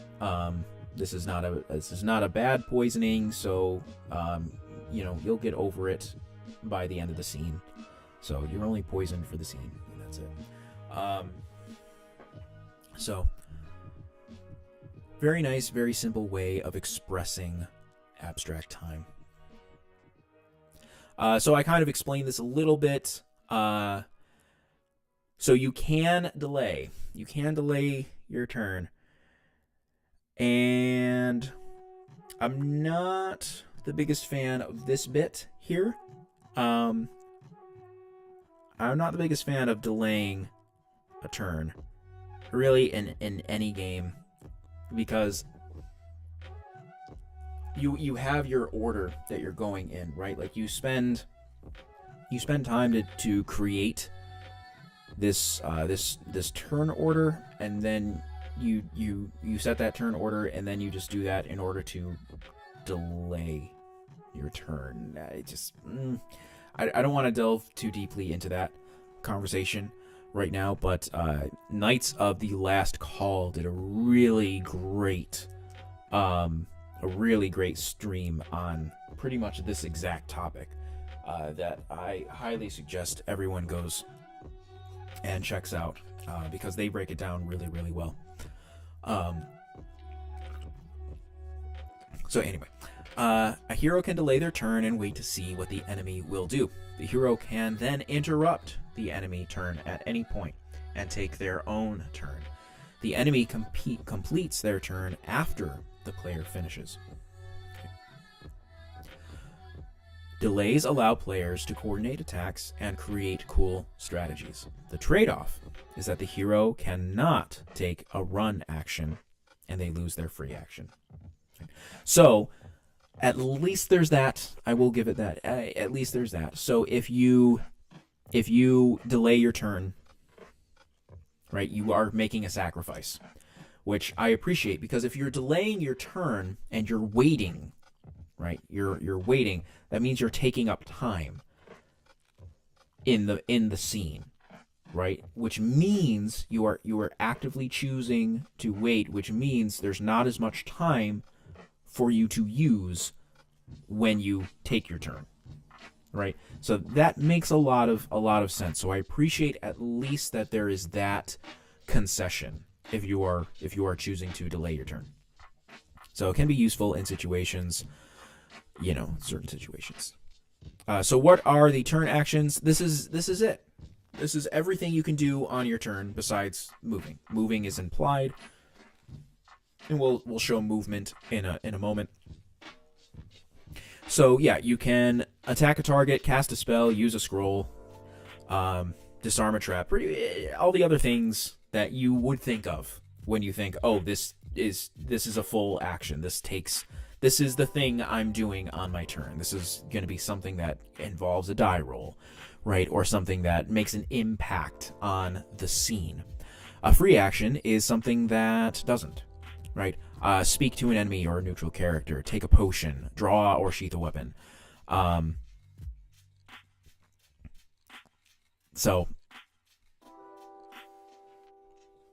yeah, and that's a really good way to break these actions down. Your turn action, your turn action is the thing you are doing on your turn. That is the main deal. The whole reason for your turn is this thing that you are doing. This is the big deal thing, the thing that's going to have the impact on the scene. The free action is just something that you may need to do in order to help make the action happen. So the free action, yeah, is just it's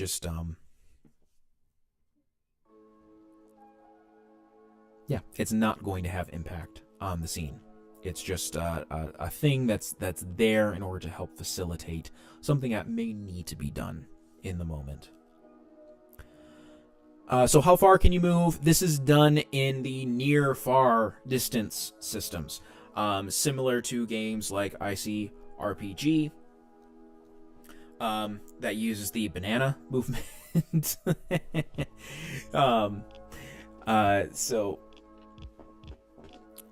So instead of counting squares or counting feet or inches or pulling out a tape measure or anything, you move near or far, and that's it.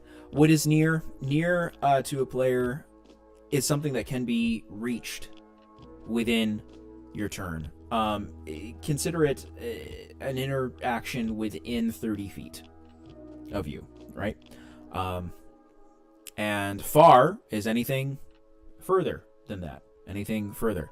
And then if it's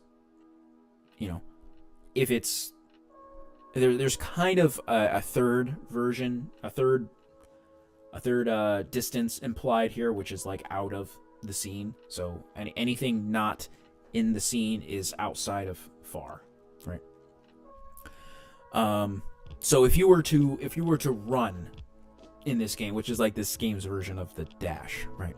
If you were to run, you would be able to move far, which is like double near, right?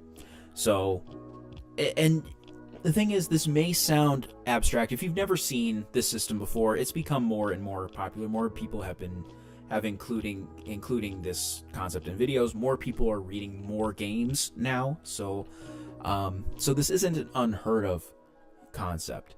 But if you haven't experienced it before, you may not be able to grasp this in your head, right? When in fact it's actually way simpler to think of. This is great for theater of the mind, right? Because tracking distance is hell in theater of the mind. But if you are playing with minis, this is incredibly easy to visualize. You just look at the map, right? And you can just visualize what near and far are, right? Like far is I'm probably going to be using a bow, shooting somebody far away, right? And if I'm near, I'm within jogging distance to that person. I can get over to that person in my turn and take a swing at them, right? These are very simple things to facilitate and experience, and it really goes to show just how unnecessary feat are in games. Like, yes, you can have a tactical element, but how much is it actually adding to the experience of the game? How much is it slowing down versus how much is it adding to the experience of the game? I think my favorite version of distance nowadays is probably using a tape measure, if I'm being honest. I definitely don't want to use... I don't like using grids at all. I can't stand square counting or anything like that. I think using a tape measure is perfectly valid, or the near-far method. And when using a tape measure, right, I'm not even talking about like using it in terms of like needing to know inches. I'm talking like just in terms of like what's near is about 6 inches, right? So if you're having trouble visualizing that, just whip out it's either 6 or 12 inches, or it's probably out of combat or something like that. Very simple things to visualize. Difficult terrain like slick surface or broken ground could keep a hero from making a run. Right, so these are things, instead of like, you're moving at half speed, or so what's the speed calculation for you now? You have a speed penalty from the slow spell, and now the difficult terrain, and yada. And so it's just saying, look, you can't run over this, and that's it. Right? You're gonna have to walk over this terrain. So, which is it's a really nice breath of fresh air. Calculating speed and jump distances is absolute headache in tactical games. So I appreciate this very immensely. So who goes first? Unless the heroes are surprised by the enemy, all heroes take their turns first, which is great. There's a lot of people doing first looks and deep dives into a game called Fabula Ultima right now. And a lot of people are loving this exact thing about that game. The fact that your heroes all go first, unless they're like surprised, or in Fabula Ultima, if there is if the enemy is a villain, what they call villain in that game, which is basically like a boss encounter. If it's a boss encounter, they go first every time. Which is very cinematic, right? So in this game, they don't have that like boss rule, but they do say, unless the heroes are surprised, they go first, right? Let's skip the initiative roll. Heroes can go in any order, which may be tough if you have a lot of players, right? I think DM Scotty envisions this being played with 4 people at the table, maybe 5, and that's including the rabble rouser, the GM. And maybe 3 or 4 players. So in those instances, having the players go in whatever order is great. And it really does move things along. If you have a lot of players, if you have 6, 7 players at the table, this could get difficult. It could create bickering. In those instances, I say, just round the table. Go RPG, the ICRPG style, and just go around the table, board game style. I think that's the better avenue. If you were using a kind of side initiative like what this is, right? Heroes go in any order, make sure everyone gets a turn, and they are always moving and attacking with all the enemies. So, nothing much more to say about that. It's just it's a much anything that speeds up initiative is great. And I won't say that this is my absolute favorite way to do initiative, but it's 100 times better than what is common in D20 systems. Do I have 10,000 hit points? I love this. I love this. This is such a tongue-in-cheek comment. Do I have 10,000 hit points? Because just the hit point bloat that is common in the popular games nowadays. No, having lots of hit points adds too much fussy math. For most characters, it will be 3 strikes. That's right. You do not have hit points, quote unquote, in this game. You have strikes. Other games call this system like wounds or something like that, but basically it's like 3 hit points. You have 3 hit points, and it's why it's called something. Why it's not called hit points, because hit points in the current age, excuse me, current day, this saying hit points creates this concept in our head of having to subtract a variable number from a hit point pool, right? So a monster is going to hit me, I'm going to take X amount of damage, and I have to subtract X amount of damage from my hit points. So that's the reason they're not called hit points, even though they are effectively the same thing. This is a timer, right? It is a numerical timer of when your character dies. So 3 strikes, instead of something dealing X amount of damage to you, when something hits you, it's normally just gonna deal a strike, right? So you can take up to 3 hits, right? That's another name for this. It could just be hits. So you're hit 3 times, and you go down. Now you may be saying to yourself, "Oh, wait, then I could die so easily." And you would think that, but actually no. Scotty has come up with a great armor mechanic in this game that still gives you the longevity of a character, unless you're really, really unlucky, right? You know, the dice tell the stories. So maybe your character does die in the first combat. That is possible, yes. But all in all, I would say this game is nowhere. I would say this game is not anywhere near as deadly as something like OSR games. Another reason why I call this OSR adjacent. So you have 3 strikes, and that's it. Enemies can take more or fewer strikes depending on factors.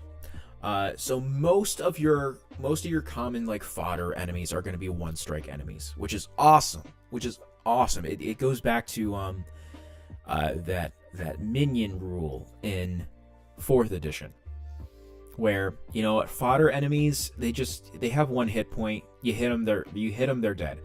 You don't want to sit there and have to deal with a horde of zombies, and every single one of them has 10 hit points, and oh shoot, I rolled low, I only did 3 hit points to this zombie, and we have 10 more of them.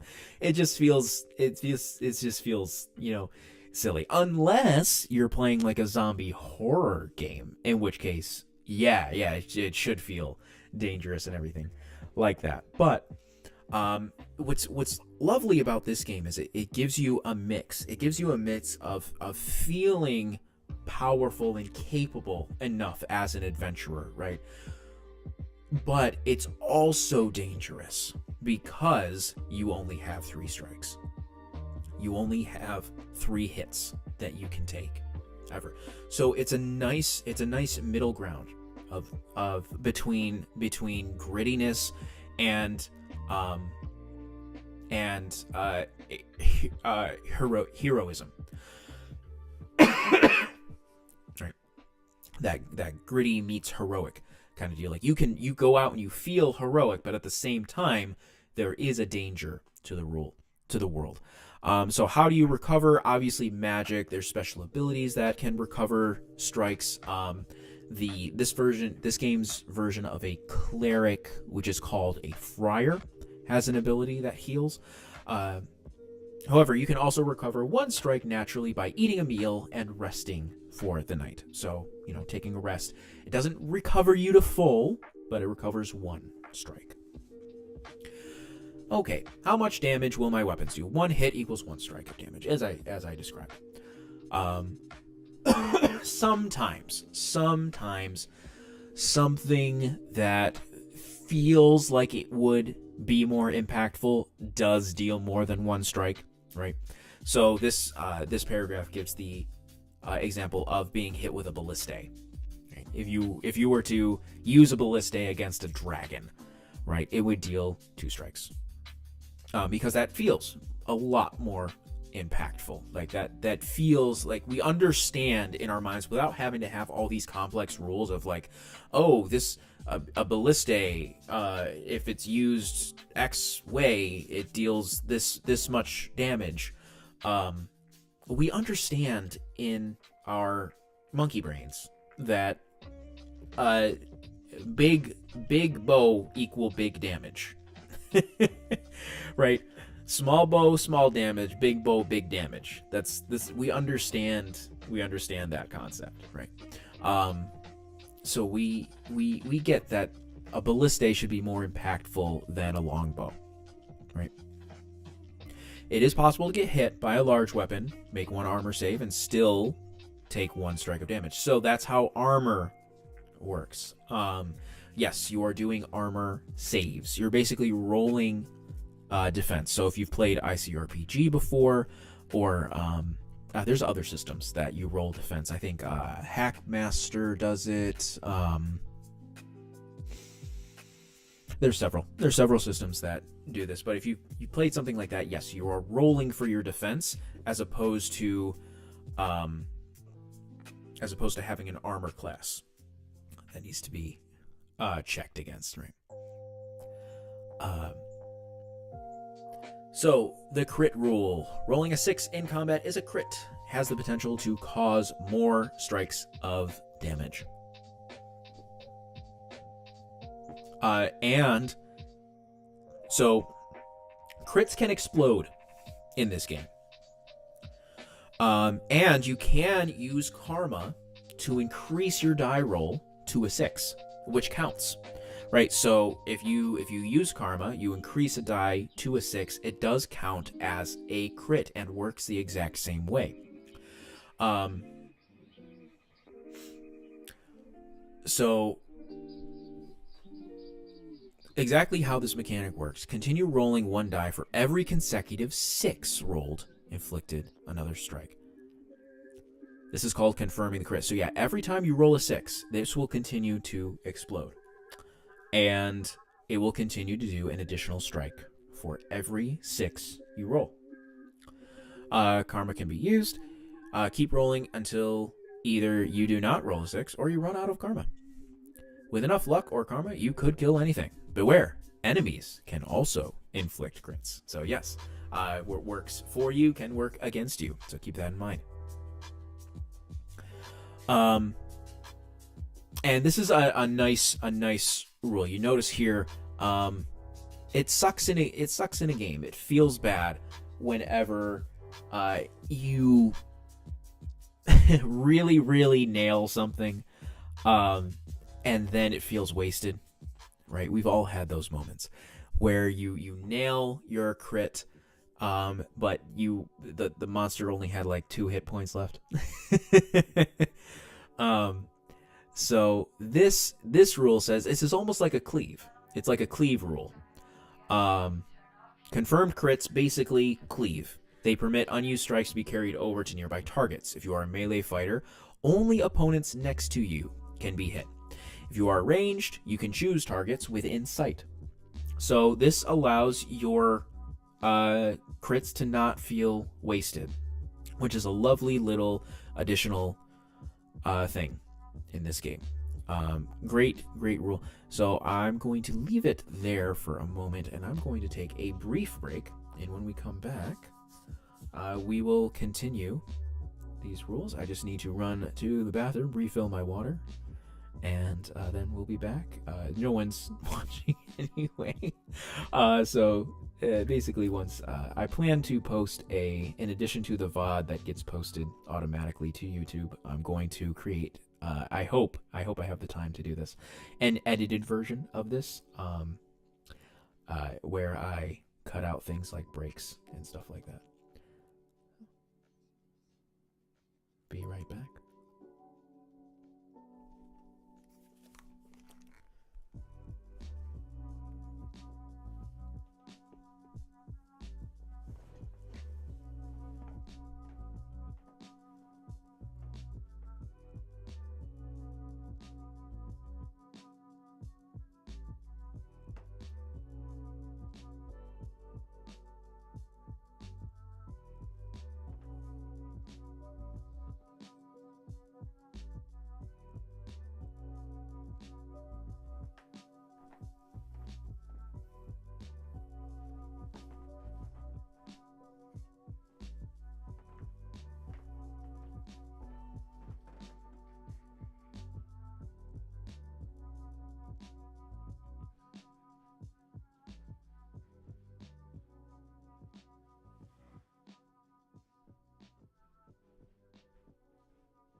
And we're back, everyone. Thank you for waiting, all of you millions of viewers out there.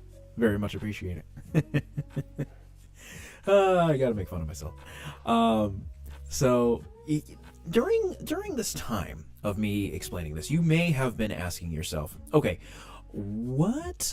So without attributes, without stats, without anything like that, what does it mean if I have to, dodge out of the way of something, right? And you mentioned something about an armor save, but is there a save for something else? And in fact, there is. So there is something that's different from an armor save, and it is called a oh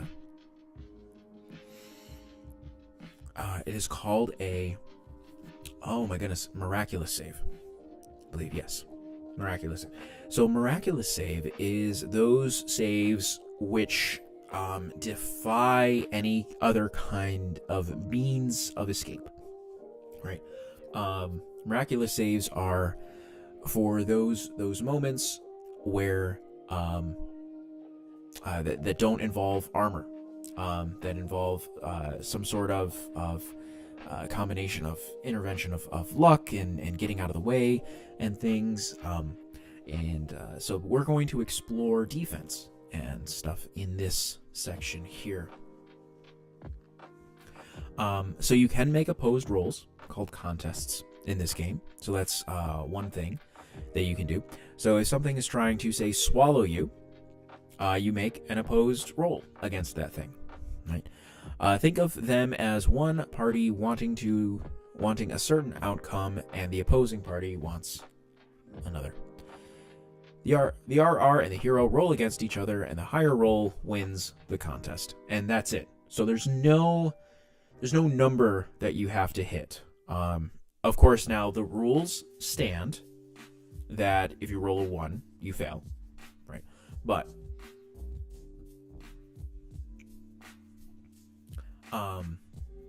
other than that, there's no number that you have to hit. You simply have to beat the rabble rouser as the player. Ties do not go to the player in this instance. Ties simply means that you're still struggling. You can use karma, however, on the roll. Attempting any other action while in a contest will incur a bane, which I love. I love that little tidbit, that little detail. So these are the kind of things that I meant by, even though this game is very minimalist in design, it still does a fantastic job of finding ways to create nuance. So yeah, if you try to do anything else while you're in the midst of struggling with this contest, then you will have a bane when trying to perform the contest. So I mentioned the armor save. This is how it works. Armor allows heroes to make an armor save after each strike they take. So if I take strikes, I am rolling my armor save as a last line of defense to try to avoid those strikes. So every enemy can hit you on a 3. You are, in terms of like the game bestiary logic, players are a 3 to hit, and they always are. There's nothing that affects that. There's nothing that will give you more, like the armor does not affect how your 2-hit number or enemy's 2-hit number against you. You are always a 3. So if you do take a hit, then strike from any armor save they fail. If you are hit for multiple strikes of damage, like a crit, you get to make the roll for each strike point. So you could potentially avoid all damage. So armor in this game is very, very powerful. Villains and enemies do not normally have a save roll feature. Remember that karma can be used to boost save rolls. So yes, you can use karma on this. The interesting thing about armor, as powerful as it is, you cannot change your armor. In the same way that you don't really equip weapons in this game, you just kind of say what you're wielding. Very much reminds me of Ironsworn in that way. Very, very strong Ironsworn vibes for me there, just from personal experience playing that game.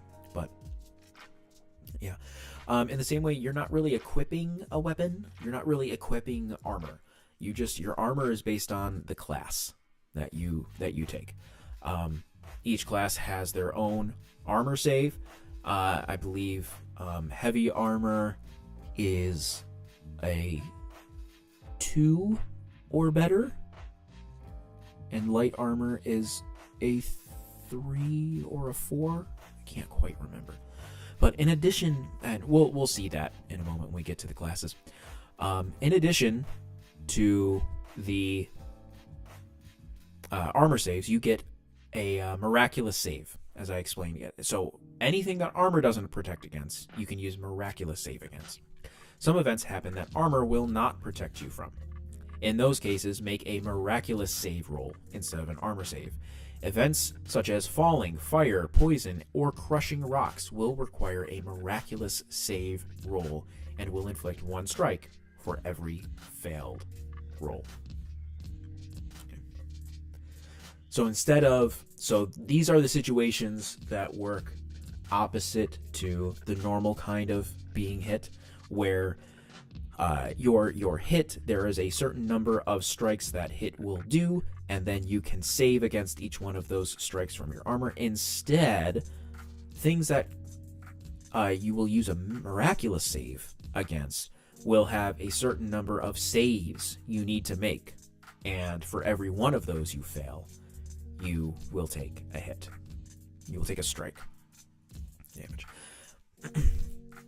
If you're caught in a certain death situation, some dramatic events may cause catastrophic damage to a character and kill a hero outright, such as massive cave-in,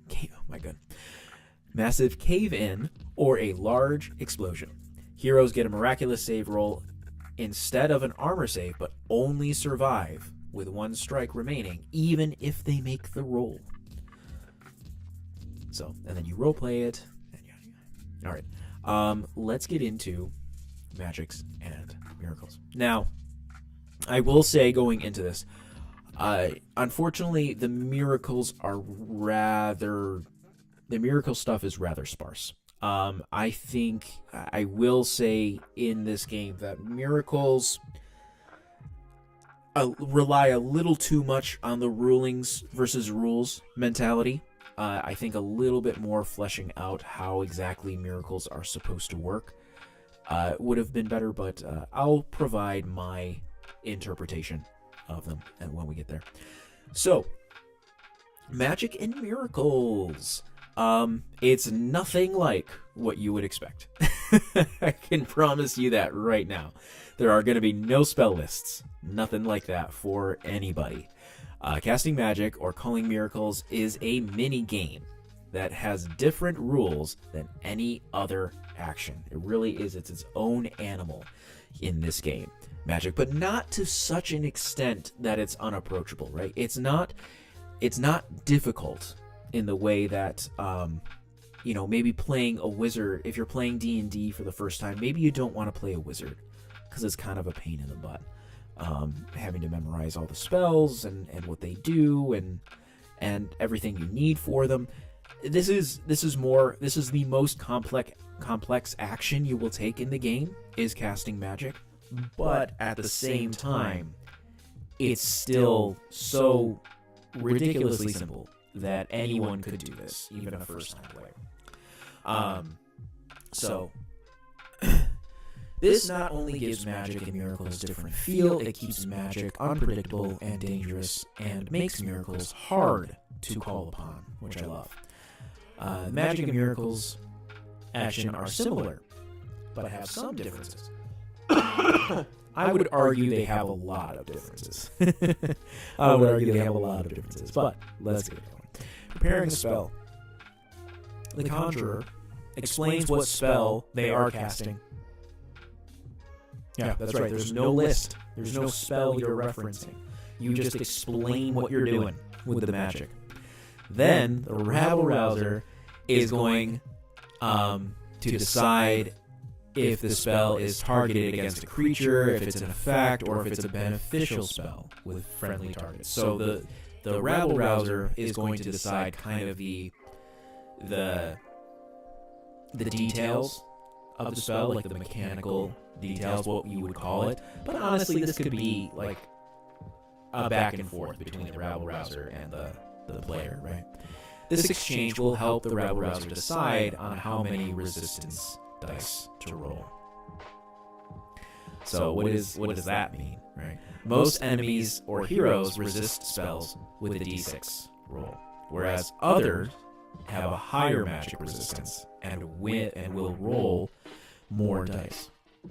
Spells targeted against the environment instead of an enemy generally roll a 1d6, but the rabble-rouser may decide to roll more dice depending on factors within the spell area. So, basically, unless something otherwise specifies, the resistance roll being made against your spellcasting is going to be a simple d6, just like everything else in the game. But there are certain enemies that have, a higher magic resistance, such as dragons, and so they get to roll more dice, basically. This minigame is kind of like a dice pool minigame, kind of. So when the conjurer casts a spell, they decide the power level. All right. So you're deciding. So you decide. So if we look at this in steps, right, we decide the spell that we're casting, the power level of the spell. It's going to be 1 to 3d6. Right. This means the conjurer has to choose whether to roll 1, 2, or 3 dice. The caster must equal or beat the resistance number of the highest resistance die roll of the target on one of the power level dice rolled. Right? The resistance dice will always be rolled and revealed first, before the conjurer decides on the power level of the spell. So basically, as the person casting the magic, you do get to see what you're up against. Right? You get to know what you need to roll before you roll it. So this creates a seamless experience with the game when you include things like karma and hero dice. So you're never going to feel like karma or your hero die are wasted. Or you can't use a hero die when casting spells. But you're never going to feel like your karma is wasted in this minigame, because you do get to see what's happening first before you actually roll. So you're never going to be adding, burning through a resource for no benefit. Right. So basically, let's say I'm going up against an enemy that has a resistance of 2, right? A magic resistance of 2. So they roll 2d6 against the spell that I decide the spell. Say I want to create a small ball of flame and hurl it at one target. So that target, let's say they have a resistance to that of 2. Right? So they would roll 2d6. And let's say they get a 3 and a 5. Now, I can decide now the power level that I want to make that firebolt at. So I would decide. So if I'm seeing a 3 and a 5 on the table, so I'm seeing a 5 on the table, meaning I have to beat a 5 with one of my dice in order to succeed at casting this spell. So I decide to go all out and roll 3d6 in order to try to get the best shot. All right, and as long as I roll a 5 or better, I think the caster must equal, yes. As long as I roll a 5 or better on one of those dice, then I succeed at casting.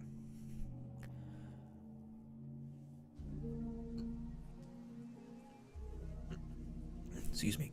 If the highest resistance number ends up as a 1, the conjurer automatically casts the spell. So yeah, if they roll all 1s, if the enemy rolls all 1s, then you automatically succeed. So again, continuing with that rule of 1s always fail. So there's always callbacks to past rules in this game. It all builds on top of each other, which is really nice. So, yep, you successfully cast the spell.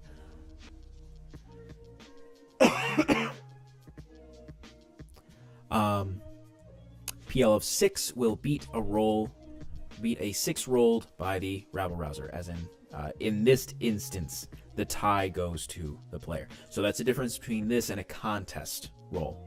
That's why this is given a different rule set, right?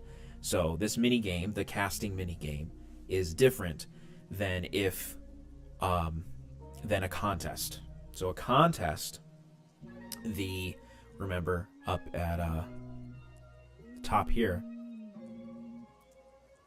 contests, nobody wins on ties. Ties just mean you keep struggling, right, until someone wins the contest. In casting magic, where was it?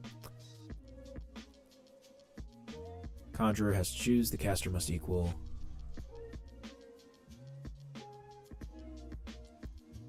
Where was it? It was up here. The caster must equal or beat.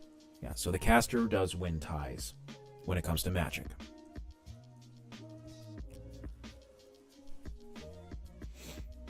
Rolling more power level dice has a greater chance of equaling or beating the resistance, but also gives you a better chance to roll a 1. And this is important. If the resistance number you need to equal or beat is low, consider rolling 1 or 2 dice instead of 3. Why? Because if you roll a 1, regardless of whether you succeed on the spell or fail, something bad is going to happen. And then we go into spell burn. Manipulating the mystic energies is difficult, can be outright dangerous. A roll of 1 when casting a spell means the energies do not manifest, but the conjurer may want to sacrifice life force to continue to cast a spell. So, before moving ahead, automatically, regardless of whether you let's say you roll 3 dice and you do succeed, quote unquote, you would have succeeded casting the spell, you rolled a high enough number. If any one of those dice is a 1, you fail automatically. Okay, regardless of what any of the other dice say. A spell can still be cast after taking a strike. So for each 1 rolled, that's important. So this is again why you want to be careful when deciding the power level, right? So for each 1 rolled on the dice. So if you roll 3 dice, you could roll 3 1s. So if you want to cast that spell, you would have to basically sacrifice your life, which could be cool. It could be cool. But do you want to do that? Completely up to you. But yeah, again, so if let's say you roll 3 dice and you roll 2 1s, you might have to sacrifice 2 strikes in order to get that spell off. And you only have 3. Now, you don't have to. You can just decide to let the spell fail. But yeah. Karma cannot be used. to boost the power level, right?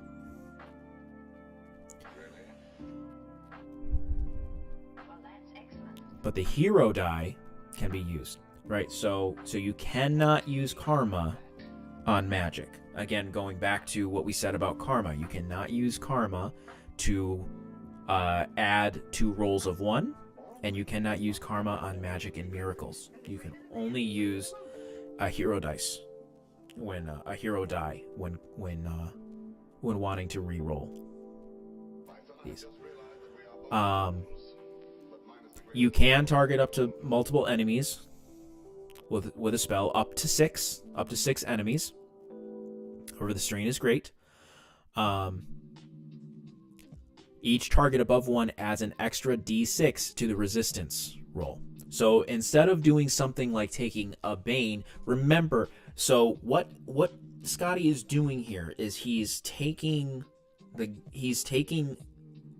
spellcasting thing and really he's making it its own separate minigame, which is kind of cool in a way. Right, it's treated different. So instead of going with something like, maybe you would say take a Bane to the roll, you're already adding d6s together, right? You're already grouping d6s. So instead of adding the complexity that could come with dealing with adding boons and banes to that roll, he's saying that you just add 1 d6 to the resistance roll.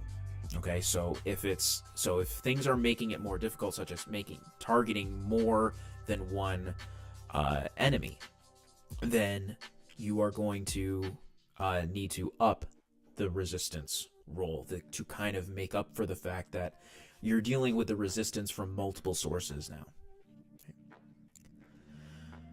3 targeted enemies defend against a spell at 3d6. Certain enemies may use bonus dice to resist if included in the pool of targets. So this is something else you got to be aware of. So if enemies see what I'm talking about here, where simple these simple rules can create nuance when stacked up on top of each other. So if certain enemies have resistances and you're targeting multiple enemies, maybe one of those targets doesn't have any extra resistance, they're just rolling 1, but maybe the other one that you're targeting has a resistance of 3. So you have to be aware that this can happen, and you might have to deal with that when making a spell attempt. There is no, oh, this spell has concentration, this spell doesn't, this spell has concentration for 10 minutes, yada yada. There's not, oh, that always drove me nuts. There's none of that. If you want a spell to last, you choose to anchor it. And that's it. End of story. So you choose to anchor it. As long as you anchor it, the spell continues. If you want the spell to end, you drop the anchor. That's it. Now, you can't just do that. You can't just, do this. There are caveats to this, right? Some spells need to be maintained. Anchoring allows conjurers to embed and maintain an active, prolonged spell in their mind. So, again, the fiction is going to tell us what this is, right? So if I'm just shooting a fireball, that's not something that's going to end up being sustained. We all know, we understand in the fiction, right? There's no trying to, the rules don't say I can't in this instance. Like, we understand what is happening in the fiction. Now, if I want to, say, immolate a target and I want them to continue burning, that's a sustained effect. That's something I might want to anchor. The conjurer can do any other actions while anchoring a spell, but if the conjurer takes a strike, falls unconscious, or casts another spell, the anchor is broken. Some circles of sorcery require the burning out. We'll go into circles of sorcery here if I have time. Oh my goodness, didn't realize it was 9:30 already. Oh, too many rants, too many tangents on this first stream here. You can tell these are my growing pains, folks. So anyone out there who watches this VOD, be kind, be gentle. I will get better with practice, I promise. So spell being cast. So you know what? Let's move on from these spells right now. So you have scrolls. Scrolls operate a little bit differently. Scrolls have presets and things like that. They're always going to be cast using 2d6. Always. You have to have an ability to use scrolls in order to use them. So this isn't a system in which anyone can use a scroll. You have to have an ability that says you can use a scroll. Heroes with the devout inclination can call on miracles. So this is very interesting. Miracles, you don't automatically get the use of miracles if you are this game's version of a cleric, which is called the friar. You don't automatically, you get very, clerical abilities, but you do not get the ability to cast a miracle. For that, you have to take an inclination called devout. And inclinations are kind of like feats. Inclinations are this game's version of feats. And they are much, much better designed, in my opinion, than anything that 5e ever came out with. Are they simpler? Yes. But they're direct, they're to the point, and pretty much every single one of them, you can see taking on a different character based on what you're based on the expression you want in that character.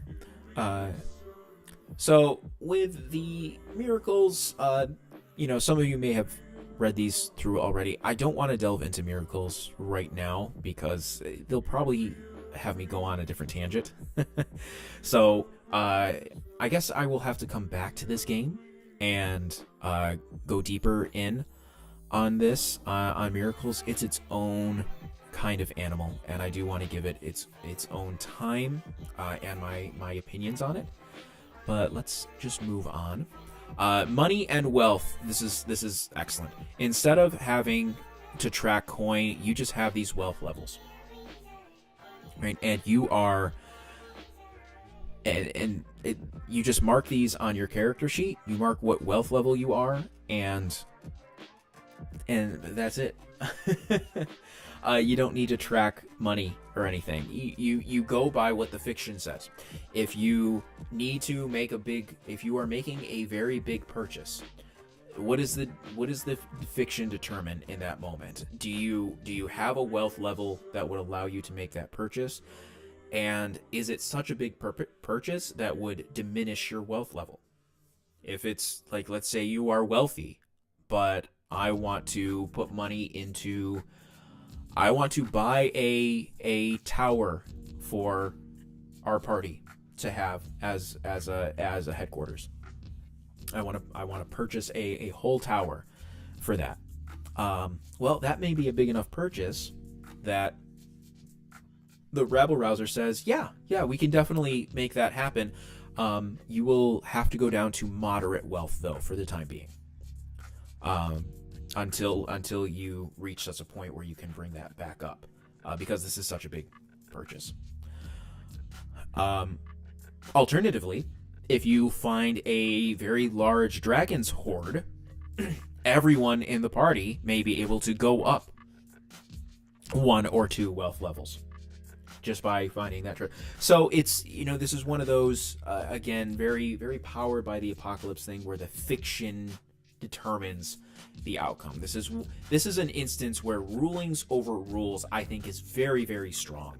I think with players at the table who are very, have logical heads on their shoulders, we all would understand the fiction. We're all in this together, and you can come to an agreement on what wealth you should be at for any given circumstances. Needing to track individual pieces of gold isn't really necessary.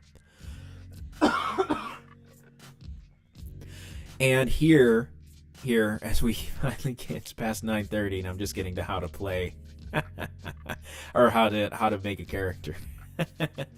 Here's the step-by-step guide for building a character. We're going to choose a path, choose a species, which is like your species is the best term for this, by the way. Absolutely the best. I stand by it. I will die on that hill. It is the #1 term for it. I think I want to create like a YouTube short for why species is the best word for it. But yeah, choose inclinations. These are like your feats again, as I said. Notice humans get 3. Everyone else gets 2, so that's very like D&D reminiscent. Humans getting that extra feat. 2 aspects. Again, this is like your background, only actually, is going to play a role and really can help you with your character expression. Conjurers then choose a circle of sorcery, which I don't think we're going to have time to get to because I just want to delve on it. And then you choose your equipment. And by choosing your equipment, you are writing down like the things you have, but these don't have really, for the most part, mechanical weight. Like your weapon isn't going to have mechanical weight. It's just going to be the weapon you're choosing to use. Right. So, and I love that Scotty points out that don't be fooled by the simplicity of the hero pass. Just because there aren't tons of rules for a specific hero concept doesn't mean you can't create your idea. And that's very, very true. There are not pages and pages of content for every hero path. There are but one page per hero path, and we're going to see how brilliant this is. So, looking at the warrior. So this is the basics of how every hero path is laid out, right? You're going to have the name up at the top. This is the warrior, the fighter, what have you. You're going to have a brief little blurb about them, about the summing up what they do, and then you are going to have a couple of notations about their base. I guess you could call these stats. This is the closest this game comes to stats. What is their health? 3 strikes. I think there's only one hero path that has more than 3. Their armor is heavy, which means they save against wounds on a 3 or better with a shield, and a 4 or better without. So I was wrong in my recalling earlier. I thought it was 2 or better, but yeah, 3 or better with a shield, 4 or better without. So yeah, there's not even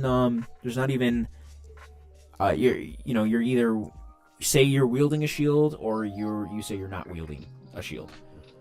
There's no calculation that needs to be done there. And the miraculous save is a 6, so you need to roll a 6 in order to avoid any strikes from something that the game considers a miraculous need. The boons are to melee and strength tests, so this is what I meant with the training. So the warrior is considered training in melee and strength tasks, and that's all you need. You don't need a list of skills. You don't need a list of different weapons. It's just, yep, he's really great at melee attacks, and anything that would involve overt strength, such as kicking a door open or pushing a boulder or something like that. Boon to both of those things. And then you have a couple of abilities, and that's it. And these abilities are really fun because there's only a few of them. Nothing feels wasted, right? You don't feel like you're getting anything just because you need it for gameplay consideration. The things that you're getting are all going to be fun to use. So the warrior gets 3 different abilities, which I think is the most. No, the conjurer has more.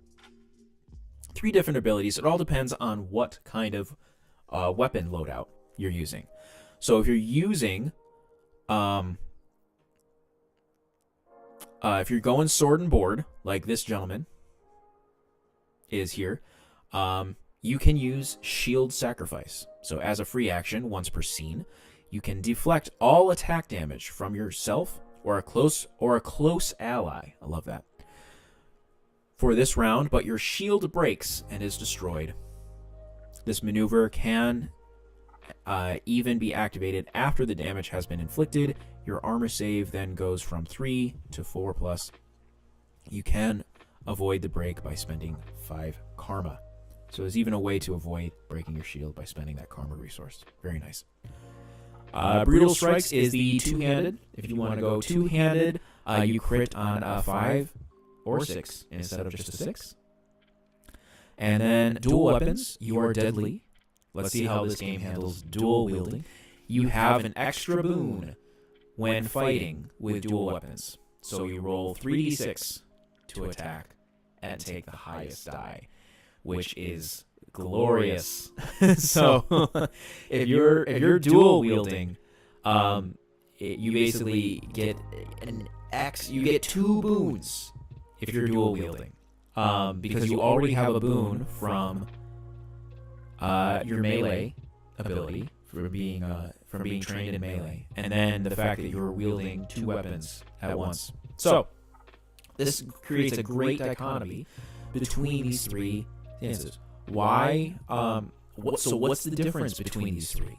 One gives you defensive maneuvers. Your fight. Why are you wielding a shield and a one-handed weapon? Because you are fighting defensively. That's the reason you would do that. If you want to go full aggro, you would go without a shield. And if you want to get the chance of dealing more strikes in a single turn, go two-handed weapon. If you want a better chance of landing hits, then you go dual wielding. And I think it really complements those 3 different fighting styles without having to go incredibly, create a whole bunch of different abilities around them. I think that perfectly wraps it up. Real quick, let's go down to the Conjurer as we're running out of time here. So you want to wrap this up at 10 o'clock. I want to stick to that schedule. The Rascal, I love the Rascal. This is like your rogue. The Conjurer. So let's look at the casting real quick. So this is the Conjurer. By the way, this art. Oh god, that's fantastic. So good. A master of the powerful forces of magic. Again, health, 3 strikes. A game where the caster and the fighter have the same health. What? Crazy, right? Light armor, of course. So same health, but easier chance of getting damaged. Only has 1 boon: magical mystery tasks. Right? Because spellcasting isn't so much something you have a boon to, it's an ability that you have. And that is the Master of Magic ability right here. Gain mastery in 1 circle of sorcery. So you want to show off a couple of those circles and show you what magic looks like in this game. And then I think we'll take a look at the rules reference real quick, and then we're probably going to call it for this stream. Couple of things that are very useful. So Scotty he came up with these things that are useful, right, to every caster, that every caster could use in any instance. Just a couple of nice abilities for them to have. Mystic Barrier. As an action, you can shield yourself with magic until it absorbs a hit or you fall unconscious. Okay. So until it absorbs a hit. So what's nice is this isn't like the shield spell. Indeed, right? That's obviously what it's homaging or something similar. But it's not like that. It's not something that protects you for an entire set amount of time. It's simply there until you take a hit, and then it goes away.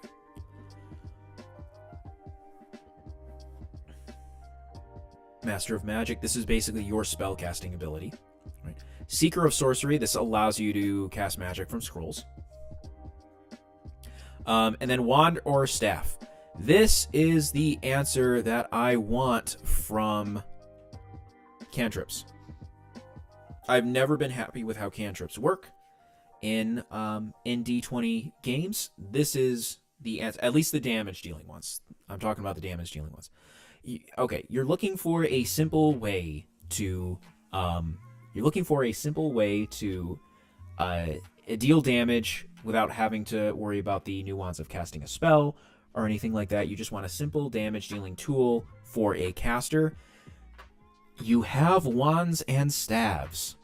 Use that. Oh my god. Like, how long ago did the video game Dragon Age come out? You know, if you've played the original Dragon Age Origins, you know, and I think even the subsequent ones, but I didn't play them, just the first one.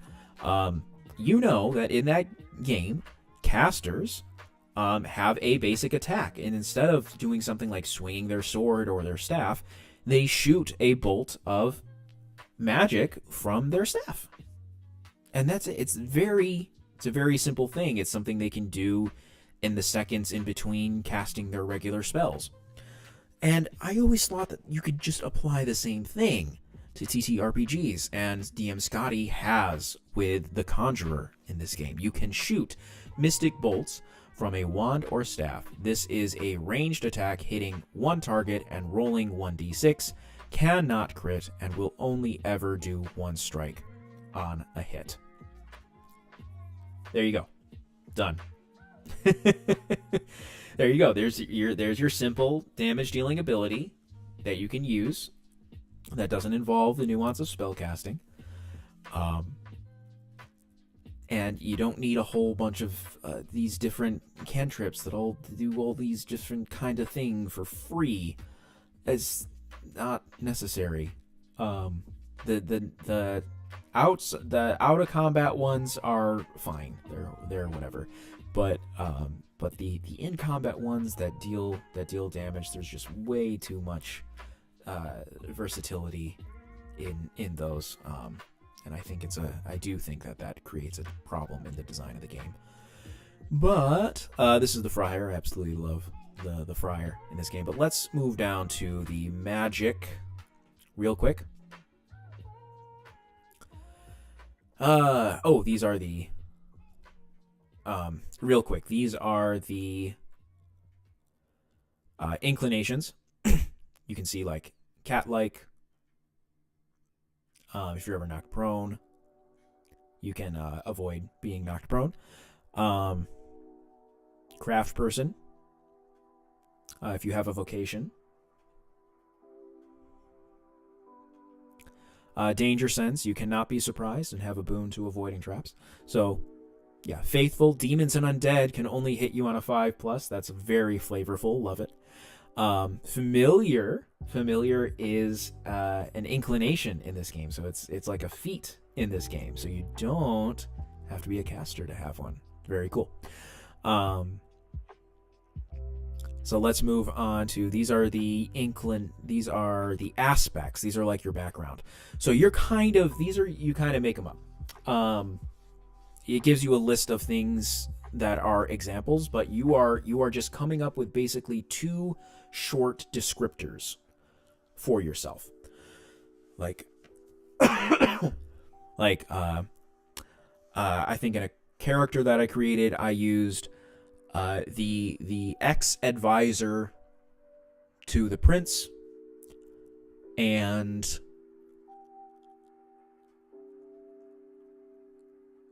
good at making soup, or like soup maker or soup chef or something like that.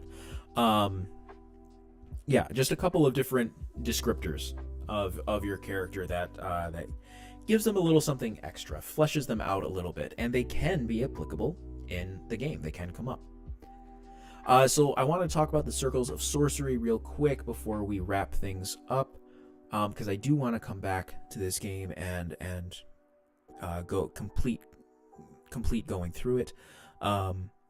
So these circles of sorcery, these are basically the style of magic that you want to cast.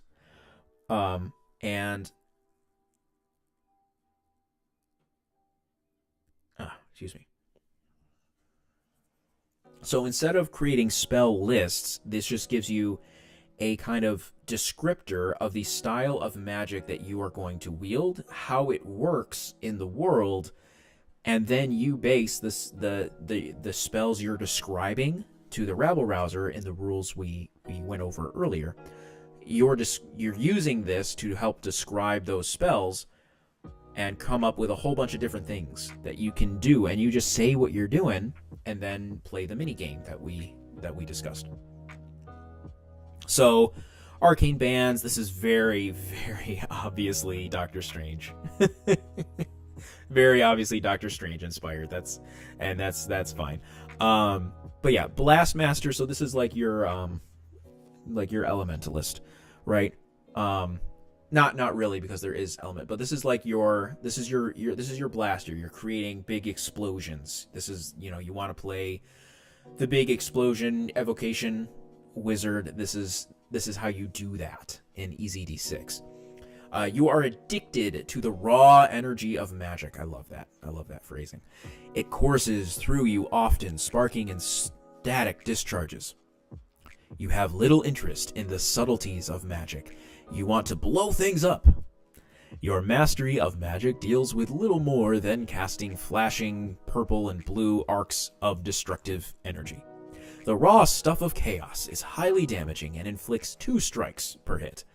If an attacker hits the mage with a melee attack roll of 1, then the attacker takes 1 strike as magic arcs from the conjurer. Unfortunately, your addiction comes with a downside. The danger of spell burn poses greater risk. So, and this goes into the risk that you take with spellburn. So yeah, this is like the Blastmaster is like your wild magic sorcerer, right? It gives you a side ability. As one who is highly attuned to magical energies, you can detect nearby sources of magic or magically imbued items. So only the Blastmasters get the detect magic ability. Which I feel like makes sense in the context of what this game is trying to do with magic. Your specific attunement to this magic that courses through you is what gives you the ability to sense it. But yeah, so you're taking this information, the fact that this is telling you basically just send out bursts of energy that cause things to blow up, and you're just going to create spells based off of that. And yes, you can create a fireball. With this, you can create a fireball. And your spells do more damage. So yeah, this is the I want to do butt tons of damage wizard. Botanicalist, plants. This is all kinds of plant magic. If you want to cast fire and lightning and water and wind, you would do the elementalist, right? The elementalist can also create minor effects, kind of like they can do in 5e. Illusionist, you cast illusions. There's some minor rules for how that looks. Necromancer does not. The Necromancer does not do what you may think it does. So the Necromancer in this game is not about raising a vast army of the dead, right? You can raise mindless undead to serve you or speak with dead in a limited capacity. Necromancers can try to keep intelligent undead at bay, but cannot control them. So the game goes out of its way to specify that your ability to do this is going to be limited, right? You're not raising an entire undead army. This is more necromancy in it takes a lot more inspiration from the real world application of necromancy, which was, speaking with the dead, creating seances, studying the undead remains, things like that. Seer is, foresight, looking into the future, things like that. Shadow Weaver. In this game, it specifies that shadows don't actually, this isn't a damage dealing circle of sorcery. The shadows don't deal damage because they're shadows. So that's not how shadows work. So examples of the power would be a cloak of darkness that conceals friends, or blinding shadows that block light to the eyes of enemies. So you can get very creative with shadows, but they don't deal damage. So it's not, these aren't balanced circles in the way that we would think balance, right? Because the game isn't solely focused on just combat, right? So because it doesn't have that sole focus, it's going to not use that as its sole means of balance. Shapeshifting is a circle of sorcery. So if you want to turn into animals and stuff like a druid, shapeshifter is the circle of sorcery that you would want. And it gives you rules for that. Really neat, really flavorful. My mind swims with ideas and imagination when I see those circles of sorcery. The first time I saw that, it blew my mind. It was the first time I'd ever seen an open magic system like that. And I just thought it was such brilliant design. And now I feel like that's the only thing that I would want to do with a game, like some variation on that. And this is going to go into your weaponry things. This is the rabble rouser section. Brilliant. I want to show a monster real quick. Monsters. So notice the game has a split here of what your classic monsters would be and what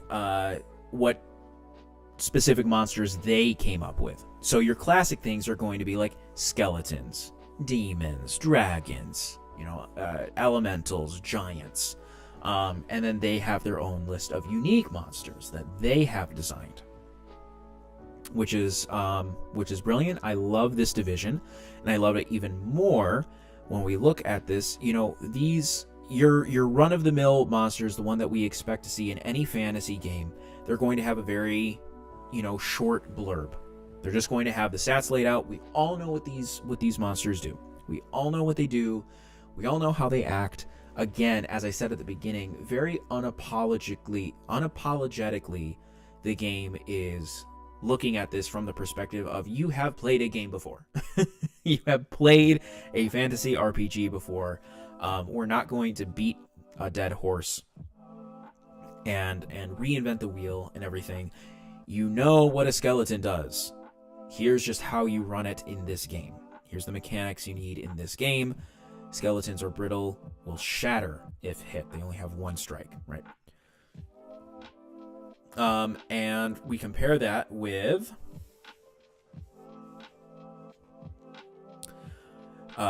for instance, the Beast, who has this whole page dedicated to just them. This unique monster that has all of these really significant abilities. 4d6 magic resistance. Yeesh, 10 strikes. 3 to hit though, so still average to hit. The area around the beast quickly becomes slick with slime. Make a 3+ check while in melee, or be unable to move that turn. So these are the different actions it can do. And then a little bit of lore. Beast is birthed by foul magic and alchemy. So yeah, this is the first part of streaming EZD6. I hope you all, those of you that will watch the VOD, because no one was on the stream, I hope you all who end up watching this enjoy. I loved bringing this to you. I loved my first delve into streaming, and I can only see things getting better from here. Let's see how they go. I look forward to the future with everyone. You guys all have a wonderful, wonderful evening or day or whenever you watch the VOD, and I look forward to hanging with you again. And until next time, stay vigilant.